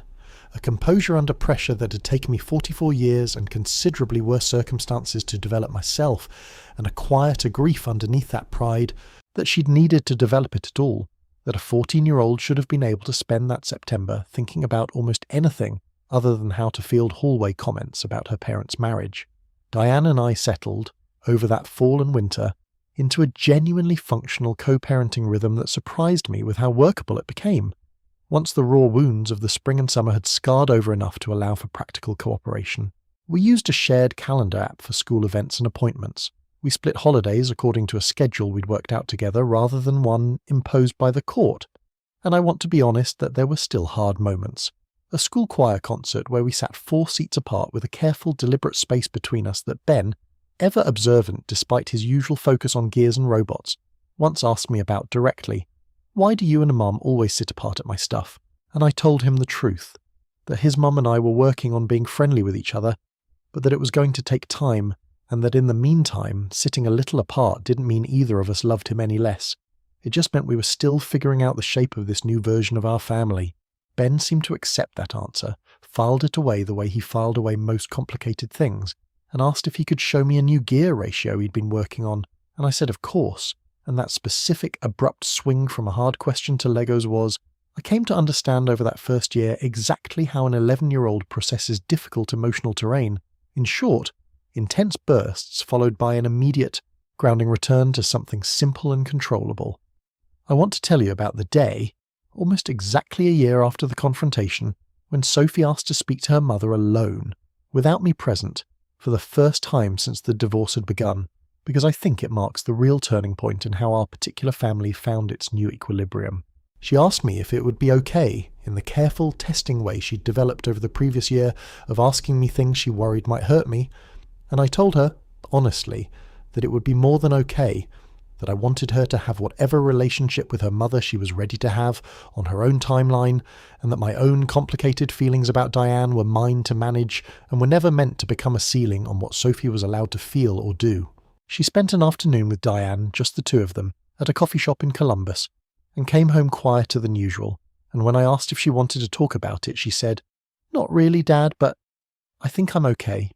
I think I'm going to keep doing that, seeing her sometimes just me," and I told her that sounded like exactly the right thing, and I meant it completely, even though some small human part of me, watching my daughter choose to rebuild a piece of her relationship with the woman who had broken our family, felt a complicated ache alongside the relief, the specific ache of understanding that healing, real healing, doesn't actually require the people around it to feel neutral about every step of the process. It just requires them to make room for it anyway.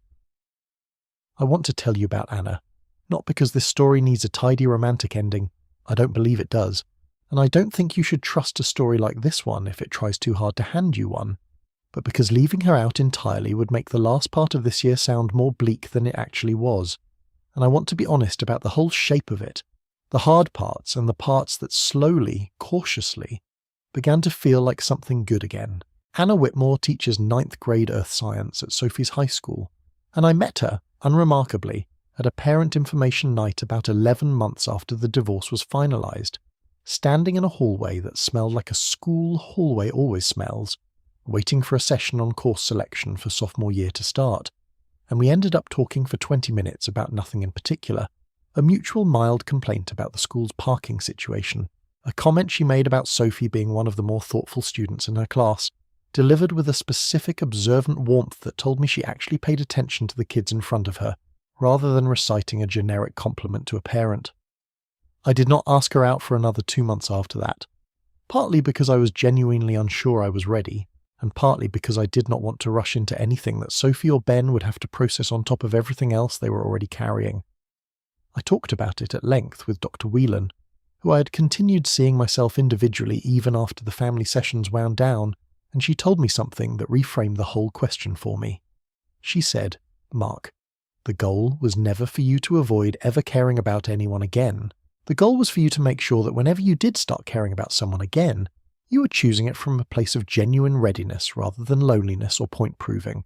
And only you can really assess which one of those you're standing in right now." I sat with that for a long time before I asked Anna to get coffee,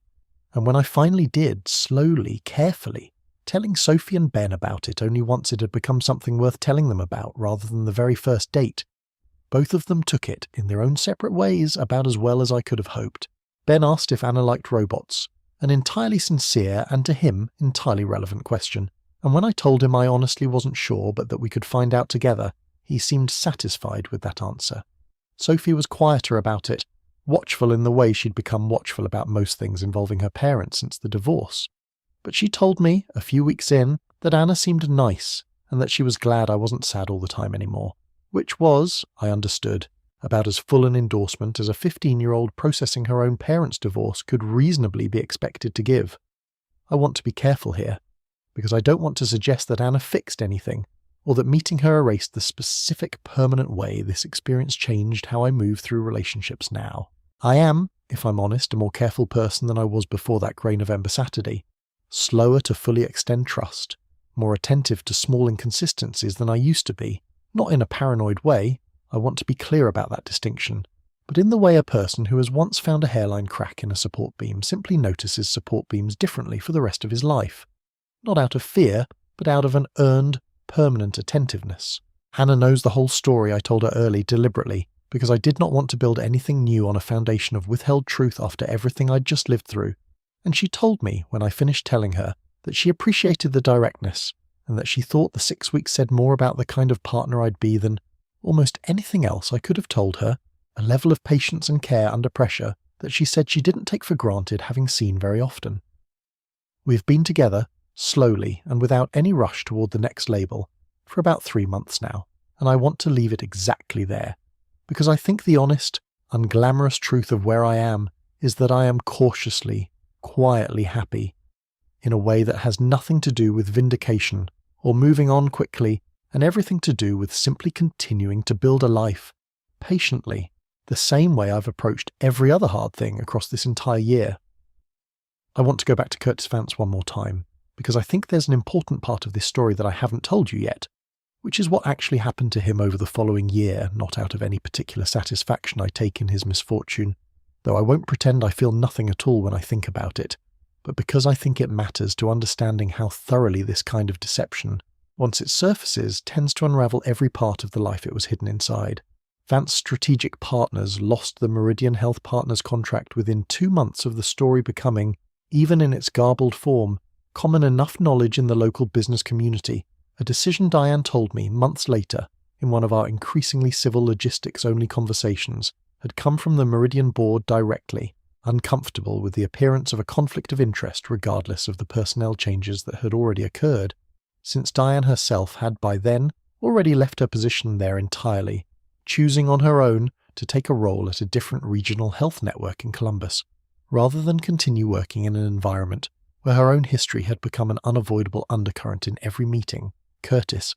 according to the same second-hand channels that had brought me most of what I knew about his life after the fact, lost at least 2 other consulting contracts over the following year, not, as far as I understand it, through any organised effort by anyone to punish him, simply through the ordinary mechanics of a small interconnected business community where trust is the actual product being sold, and a story like his tends to make current and prospective clients quietly wonder what other corners might be getting cut once they know one particular corner existed.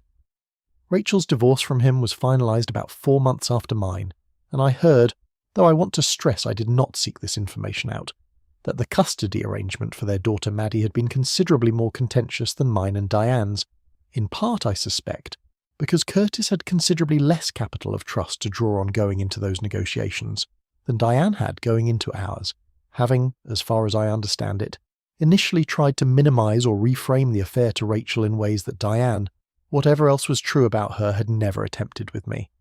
I think about Curtis sometimes, honestly, in a way that surprises me, not with anger exactly. The anger I'd expected to carry toward him faded faster and more completely than the anger I carried toward Diane, which I've come to understand is because my actual marriage, my actual 16 years, belonged to Diane, and whatever role Curtis played, he was in the end a symptom of her choice rather than the architect of my particular grief. What I feel toward Curtis now at this distance is something closer to a kind of clinical curiosity.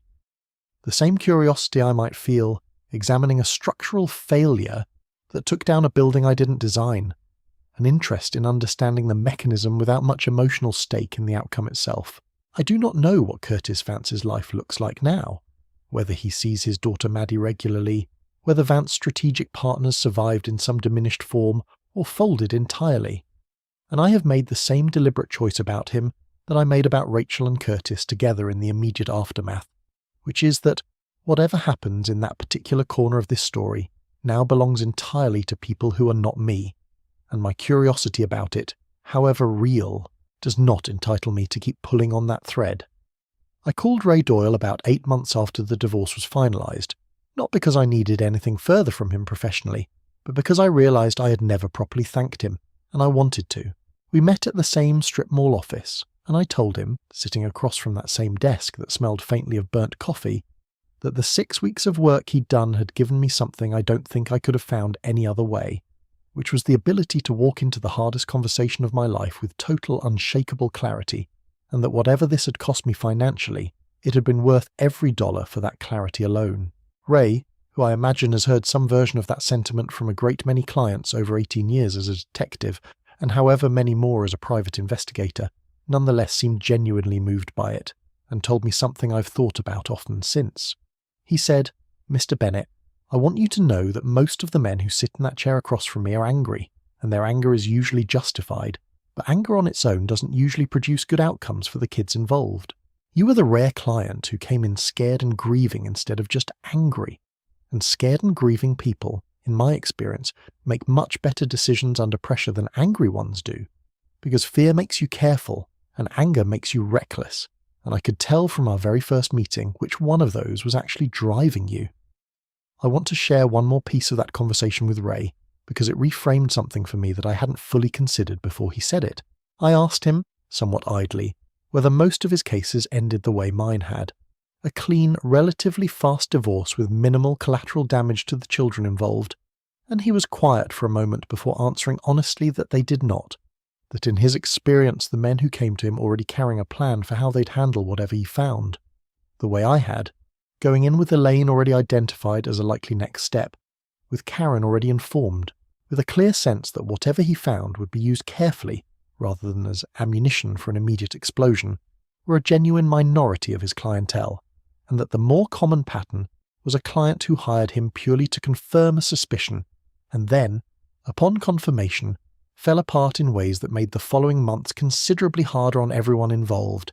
especially any children in the picture. I asked him what made the difference, and he said, "Honestly, I think it's just temperament. Some people are built to slow down when the stakes get higher, and some people are built to speed up. And the ones who slow down tend to come out the other side of this in better shape, not because the pain is any less, I don't want to suggest that, but because they make fewer decisions in the heat of the worst moment of their life, that they have to spend years cleaning up afterward." My mother has been gone 11 years now, but I want to tell you about a conversation I had with her, long before any of this happened, that I found myself returning to more than once during the hardest weeks of that year, because I think it shaped how I handled the entire ordeal more than I understood at the time it was happening. I was maybe 26, freshly married to Diane, not yet a year, and my mother and I were doing dishes together at her kitchen sink after a Sunday dinner, and she asked me, out of nowhere, in the specific way she had of asking a serious question in the middle of an ordinary task so it wouldn't feel like an interrogation, whether I thought Diane and I would make it the whole way, the 50-year kind of marriage she and my father had built before he passed. I remember being a little offended by the question at the time, 26 and newly married and certain in the specific, uncomplicated way you're allowed to be certain at that age, and I told her of course we would. And she smiled and kept drying the same plate for a while before she said, "I hope so, sweetheart, I really do. But I want you to remember something, regardless of how it goes, because it's the one thing your father and I figured out that I think actually mattered more than the anniversary count." She said, "The marriages that survive aren't the ones where nothing bad ever happens. They're the ones where, when something bad does happen, both people are still willing to look at it honestly instead of looking away from it. The day either one of you stops being willing to look at the truth of what's actually happening between you, married or not, that's the day the real trouble starts, long before anybody notices anything from the outside." I did not fully understand that conversation for close to 20 years, and I want to be honest that when I finally did understand it, standing in my own hallway with a folded receipt in my hand, it was not a comforting realization. It was closer to a diagnosis, because what my mother had described, without either of us knowing it would ever apply directly to my own life, was exactly the failure that had occurred inside my marriage. Not a single dramatic betrayal, so much as a sustained 2-year refusal on Diane's part to look honestly at what she was doing. A refusal she maintained not just toward me, but, I have to imagine, toward herself, every single Friday for 22 months. And I understood, turning my mother's words over during those 6 weeks of investigation, that whatever else happened, I was not going to let myself become a second example of that same failure, looking away from an uncomfortable truth, because looking at it directly was harder. I was going to look at it fully, methodically, no matter how long it took or how much it hurt, because my mother had told me, standing at her kitchen sink 20 years earlier, that the alternative was its own kind of slow, invisible damage, and I did not want to spend the rest of my life not knowing exactly what had happened to the thing I'd spent 16 years building. I want to tell you about a specific moment with Ben that happened about 10 months after the divorce, because I think it shows something about how children eventually metabolize even the hardest years, in ways that adults sometimes cannot quite manage themselves. We were in the garage, where Ben had commandeered an entire workbench for his robotics projects, and he was explaining at some length a new mechanism he was building for the spring competition, and he stopped, mid-explanation, and said, almost as an aside, without any particular weight in his voice, "You know, Dad, I used to think our family was broken because of the divorce, but I think it's actually just different now. Not broken, just different, and I still like it okay." And then, without waiting for me to fully absorb that, went right back to explaining the gear mechanism, because to an 11-year-old going on 12 by then, that particular truth had apparently settled into place with far less ceremony than it took the adults in his life to arrive at the same understanding. I did not say much in response beyond telling him that was exactly right, and I still like it okay too, because I understood that Ben had just handed me, in the middle of an unrelated conversation about talk, the single, clearest and truest summary of where our family actually stood that I had heard from anyone in the entire ordeal, adults included. Diane and I had one more significant conversation I want to tell you about a year after the divorce was finalized, on the anniversary of the confrontation itself, which fell, inevitably, on what would have been our 17th wedding anniversary. She texted me that morning, simply thinking of you today. I know it's probably not in the way either of us imagined 17 years ago, and I hope you're doing okay, and I want to be honest that I sat with that text for a long time before answering, because I had genuinely not expected her to remember the date at all, or to reach out about it if she did remember, and I eventually wrote back, "We're doing okay. Sophie and Ben are doing well. I hope you're doing okay too," which was, I realised as I sent it, the first time in a year I had said something to Diane that was entirely, uncomplicatedly true and kind at the same time, without any careful management of tone underneath it, and I understood, sending that text, that something in me had actually shifted over that year, not back toward the marriage. That door remained and remains closed, but toward a version of peace with what had happened that I had not been at all certain, standing in that hallway with a receipt in my hand, I would ever actually reach. It has now been 14 months since that January night in our living room, and I want to describe where things actually stand, in the plain, unembellished way I've tried to tell the rest of this story, because I think the honest ending matters more than a tidy one. I still live in the house on Larkspur Lane, and I have, over the past year, slowly made it feel like mine in a way it hadn't quite felt in the first months after Diane moved out. New paint in the living room, a bookshelf I finally built myself instead of buying, Small physical changes that mattered more than their size would suggest, because each one represented a decision made freshly by me rather than a holdover from a life I'd built jointly with someone else. Sophie is 15 now, a sophomore still running faster than last year, with a specific new confidence in how she carries herself that her coach has commented on more than once. A confidence I suspect was forged, at least in part, in the hardest year of her adolescence rather than in spite of it, which is not something I would have chosen for her, but which I have watched her build into something genuinely admirable. Ben is 12, in 7th grade now, still building increasingly elaborate machines in the garage. His robotics team qualified for a regional championship this spring, and he has, over the past year, developed a specific steady closeness with me that I think grew directly out of all those evenings we spent at the workbench together while I was learning, in real time, how to be the primary parent in a way I hadn't fully been before the divorce. My relationship with Diane has settled into something I would describe as genuinely functional. Not warm exactly. I don't think warm is the right word for what exists between two people whose marriage ended the way ours did, but cooperative, respectful, entirely focused on Sophie and Ben in a way that has let both of our children see their parents handle an enormously difficult situation without turning every subsequent interaction into a battlefield. Diane has built a relationship with both kids that looks different from what it once was, more effortful on her part, more consciously chosen rather than simply assumed, and I have watched her earn back slowly in small increments, a version of trust from Sophie in particular that I don't think either of us expected to see rebuilt as fully as it has been, though I want to be honest that it will never again be the uncomplicated, unquestioning trust Sophie had in her mother before all of this, and I don't think that's entirely a loss, even though it came from something painful, because I think a slightly more careful, more earned kind of trust is not actually a worse foundation for two adult women to eventually have with each other once Sophie is grown. I think, often, about the 6 weeks, more than I think about almost any other part of this entire year, because I believe they are the part of the story that actually matters most to anyone listening who might find themselves standing in a similar hallway someday, holding their own version of a folded receipt. I want to tell you plainly what I believe those 6 weeks taught me, because I think it's worth more than the specific details of my own marriage. The first thing is that certainty is a gift you give yourself, not a luxury you're indulging in at the expense of confronting reality faster. I could have confronted Diane the day I found that receipt, and some part of me, in the rawest moments of that first weekend, wanted to. But I would have confronted her with a single piece of paper and a feeling,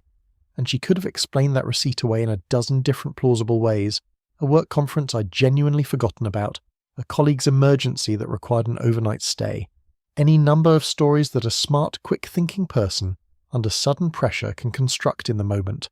and I would have had no way to know, in that instant, whether I was hearing the truth or hearing a very good lie, and I believe, to this day, that uncertainty would have eaten at me for years regardless of which way that first conversation had gone. The second thing I learned, and I think this one matters even more, is that the version of yourself who moves slowly and carefully through a crisis like this is not weaker than the version who explodes immediately, whatever our culture's instinct might tell us about righteous anger and its supposed necessity in a moment like that. I did not confront Diane in anger, not because I wasn't angry. I was furious, in a slow-burning, controlled way that took months to fully process, but because I understood, even in the first hours of discovering that receipt, that anger deployed immediately and anger channeled into 6 weeks of careful, methodical documentation were going to produce two entirely different outcomes for my children, and I chose, deliberately, to protect Sophie and Ben's stability over my own need for immediate release, and I believe that choice, more than any other single decision I made in this entire process, is the reason both of my kids are doing as well as they are today. The third thing, and this is the one I think about most when I imagine other people listening to this story who might be standing exactly where I once stood, is that the truth, however painful, is always, eventually, the kinder path, both for yourself and for the people around you. I could have found that receipt and talked myself out of investigating further, told myself it was probably nothing, let 2 more years or 5 more years or a decade more pass in the specific, comfortable ignorance that had let me trust Diane completely for the 16 years before it. Plenty of people do exactly that, I've come to understand since, choosing a version of peace built on willful blindness because the alternative feels too enormous to survive. I don't judge anyone who makes that choice, because I understand, more than I did before this happened to me, how genuinely frightening it is to open a door you suspect might lead somewhere your entire life can't survive intact. But I am glad every single day now, 14 months out from that January night, that I chose to open it anyway, methodically, carefully, at my own pace, rather than either exploding immediately or pretending I hadn't seen what I'd seen. I want to tell you about Priya Nair, our neighbour across the street on Larkspur Lane, because she plays a small but specific part in this story that I think deserves its own mention. Priya and Diane had been close for years, the specific kind of neighbourhood friendship built on borrowed cups of sugar and carpooling to soccer practice and long driveway conversations that last far past when either woman meant to still be standing outside, and I learned months after the divorce, in a conversation Priya initiated with me carefully one evening while I was getting the mail, that she had suspected something was wrong for the better part of a year before I ever found that receipt. Not anything specific, she was careful to tell me.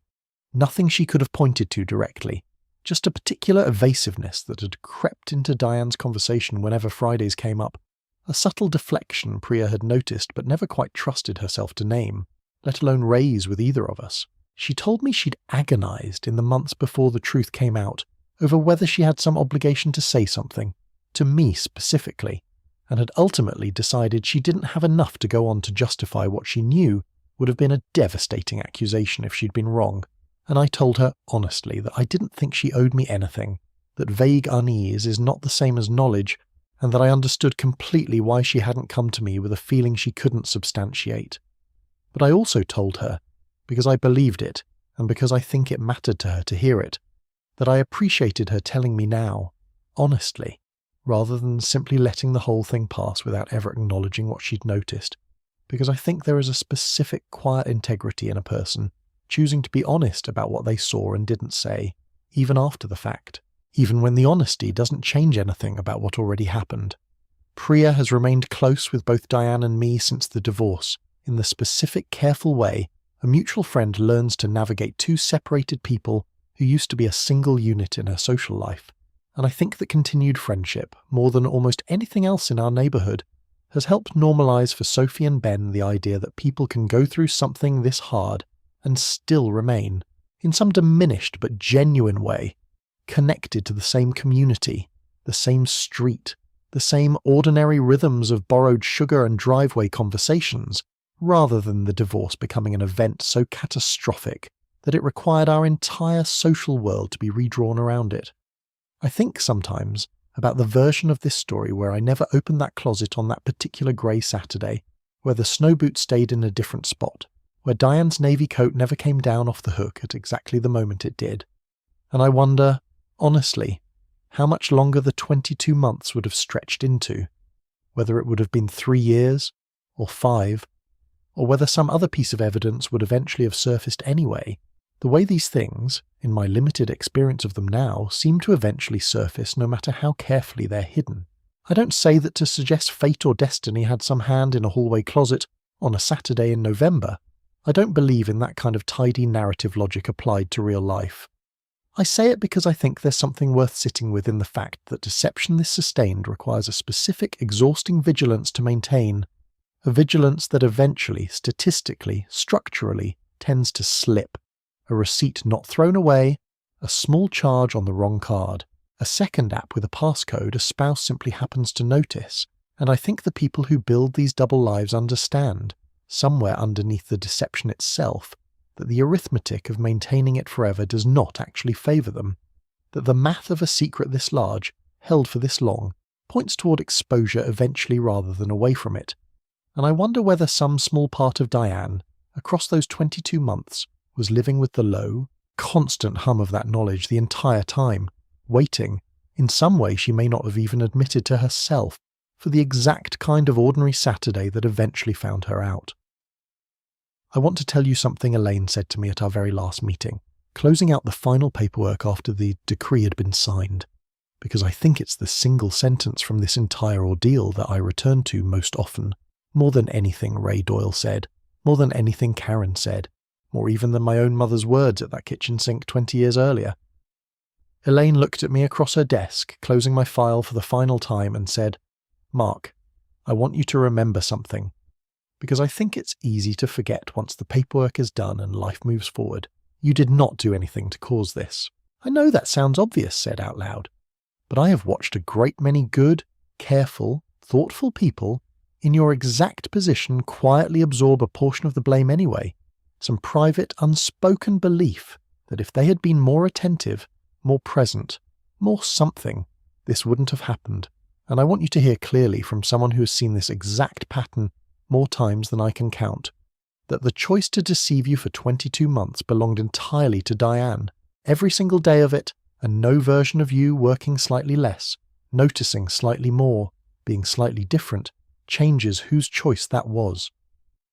I have carried that sentence with me every day since, because I think it named something I hadn't fully admitted to myself, a quiet, persistent undercurrent of self-examination that had run alongside my anger the entire time, a habit of returning to that stretch 2 years earlier when a major bridge project had eaten my evenings, wondering, despite everything I'd told Diane in that living room about not merging our 2 separate facts into one,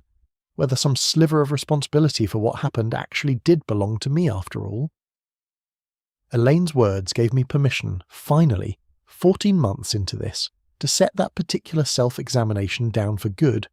Not because self-reflection is bad, I think it's one of the more valuable habits a person can build, but because there is a difference between the healthy self-reflection that makes you a better partner going forward and the corrosive, misplaced guilt that quietly absorbs blame that was never yours to carry. And I had been, without fully realizing it, doing a little of both.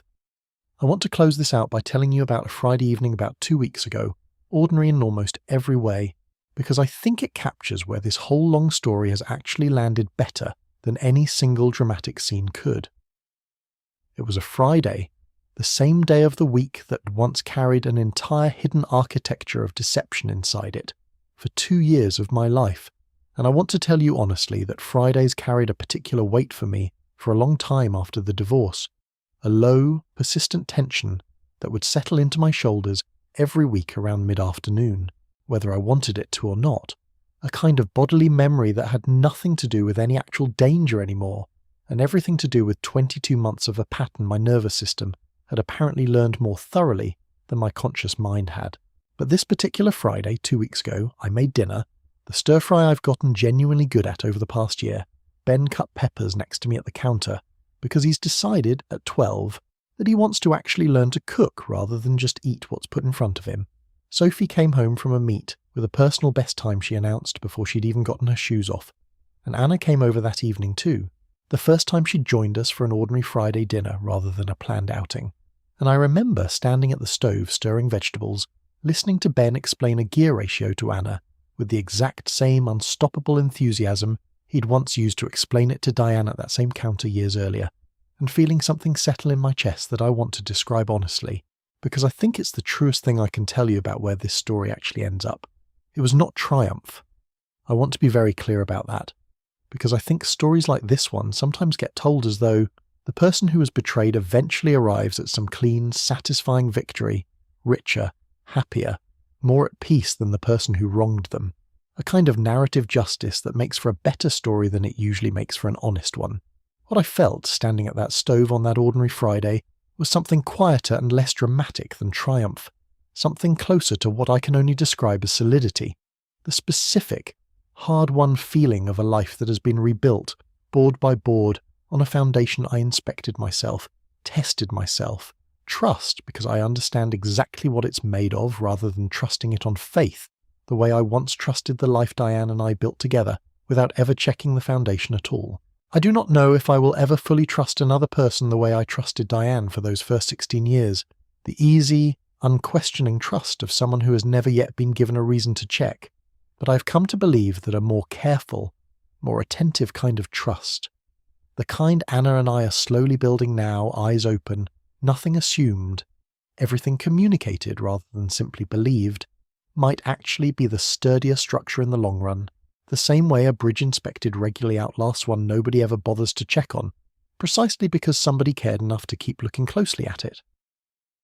Sophie is going to graduate high school in less than 3 years now, and I think about that milestone more than I used to, because I know it's going to be the moment this entire story truly recedes into the past for her, a formative chapter of her adolescence rather than the defining event of her whole life. And I find myself hoping, more than almost anything else, that what she carries forward from this year is not the specific betrayal itself, but the specific example, whatever it was worth, of watching both her parents, however imperfectly, choose to handle an enormous rupture with more care than cruelty, more patience than explosion. Ben will be right behind her, building whatever he builds next, carrying forward, I hope, the same quiet lesson he handed me himself in that garage, that a family can be different without being broken, a distinction I think a great many adults, myself included at various points this year, take considerably longer to learn than an 11-year-old apparently needed to. I think, if I'm honest, about what I would tell someone standing exactly where I stood on that grey November Saturday, holding their own version of a folded receipt, trying to decide what to do with a piece of paper that has just quietly detonated everything they believed about their own life. I would tell them, first, that the fear they're feeling in that exact moment, the specific, sharp, animal fear that arrives before the mind has even caught up to a reason for it, is not something to be ashamed of or to rush past. I would tell them that slowing down is not weakness, and that a methodical, careful investigation is not the same thing as cowardice, whatever your own instinct or anyone else's voice in your head might tell you in that first raw hour. I would tell them to find their own version of Karen, someone who will sit with you in the worst of it without either minimizing what you're feeling or encouraging you toward rash action, and to find their own version of Elaine, someone with the professional distance to guide you through a process your own emotions are too tangled up in to navigate clearly on your own. And I would tell them, finally, that whatever they find, however painful, however thoroughly it reshapes the story they believed they were living inside, the truth, once fully known and fully faced, is a foundation you can actually build something on, even if what you build next looks nothing like what you'd originally planned, and that the not knowing, the years of vague unease or willful blindness some people choose instead, is a considerably heavier weight to carry for considerably longer than the truth itself, however hard that truth turns out to be. There is one more thing I want to tell you,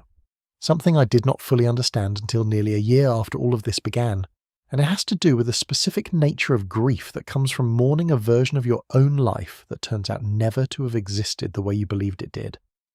I did not just grieve the end of my marriage to Diane, and I did not just grieve the pain Sophie and Ben carried through it. I grieved, separately and more privately than either of those 16 years of memories that I now had to hold differently, not because the memories themselves were false. I want to be careful about that distinction, because it took me a long time to arrive at it clearly. Our wedding was real.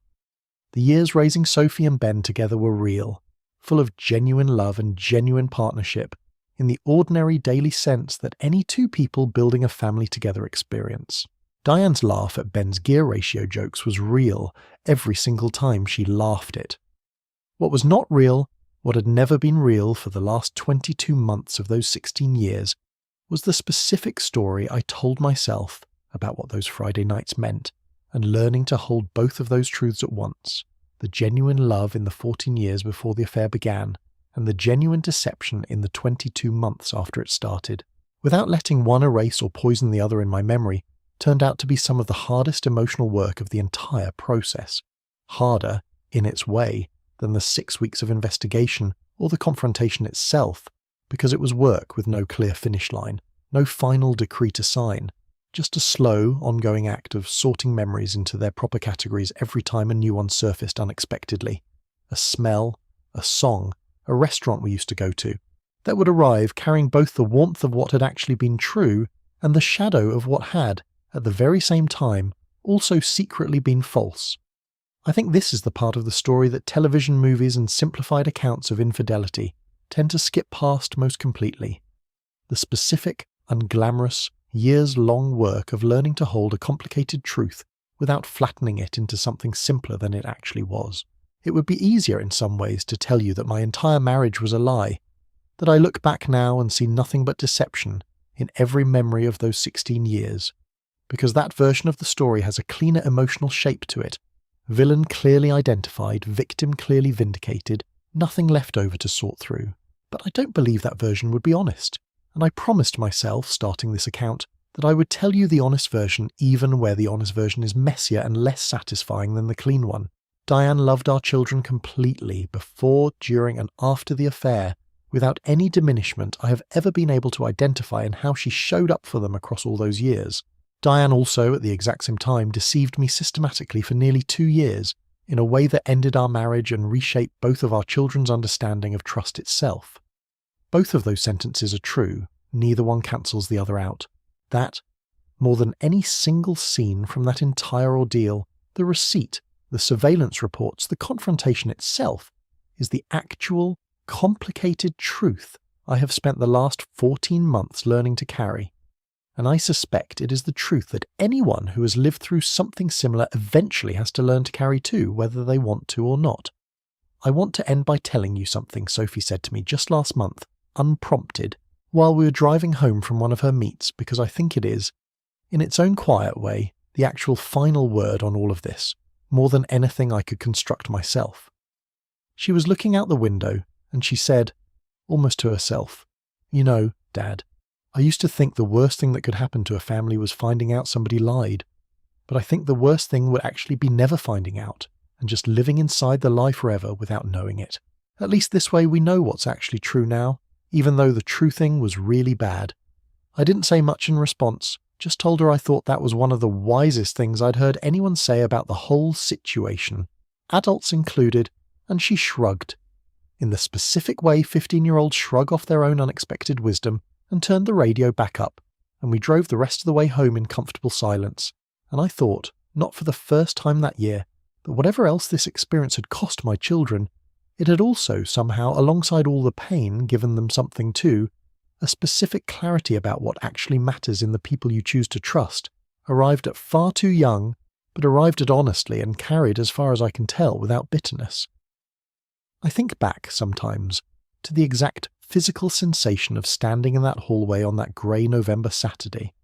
one of Ben's snow boots still in my hand, a folded receipt in the other, the precise suspended half-second before I understood what I was looking at, and I tried to imagine what I would say to that version of myself if I could reach him somehow across the 14 months that separate us now. I think I would tell him that he was about to do the hardest, loneliest, most disciplined thing he had ever done in his life, and that he was going to do it right, not perfectly. There is no perfect way to survive something like this, but right, in the sense that mattered most. Carefully enough and honestly enough that his children would come out the other side of it steady, that his own sense of himself would remain intact underneath all of it, and that the woman standing in the kitchen 30 feet away laughing at their son's joke about dinosaurs and gear ratios was about to become someone he understood completely for the first time in 16 years, in the worst possible way, but understood nonetheless. And that understanding, however brutally it arrived, was always going to be better than the alternative he'd been unknowingly living inside for 2 years already.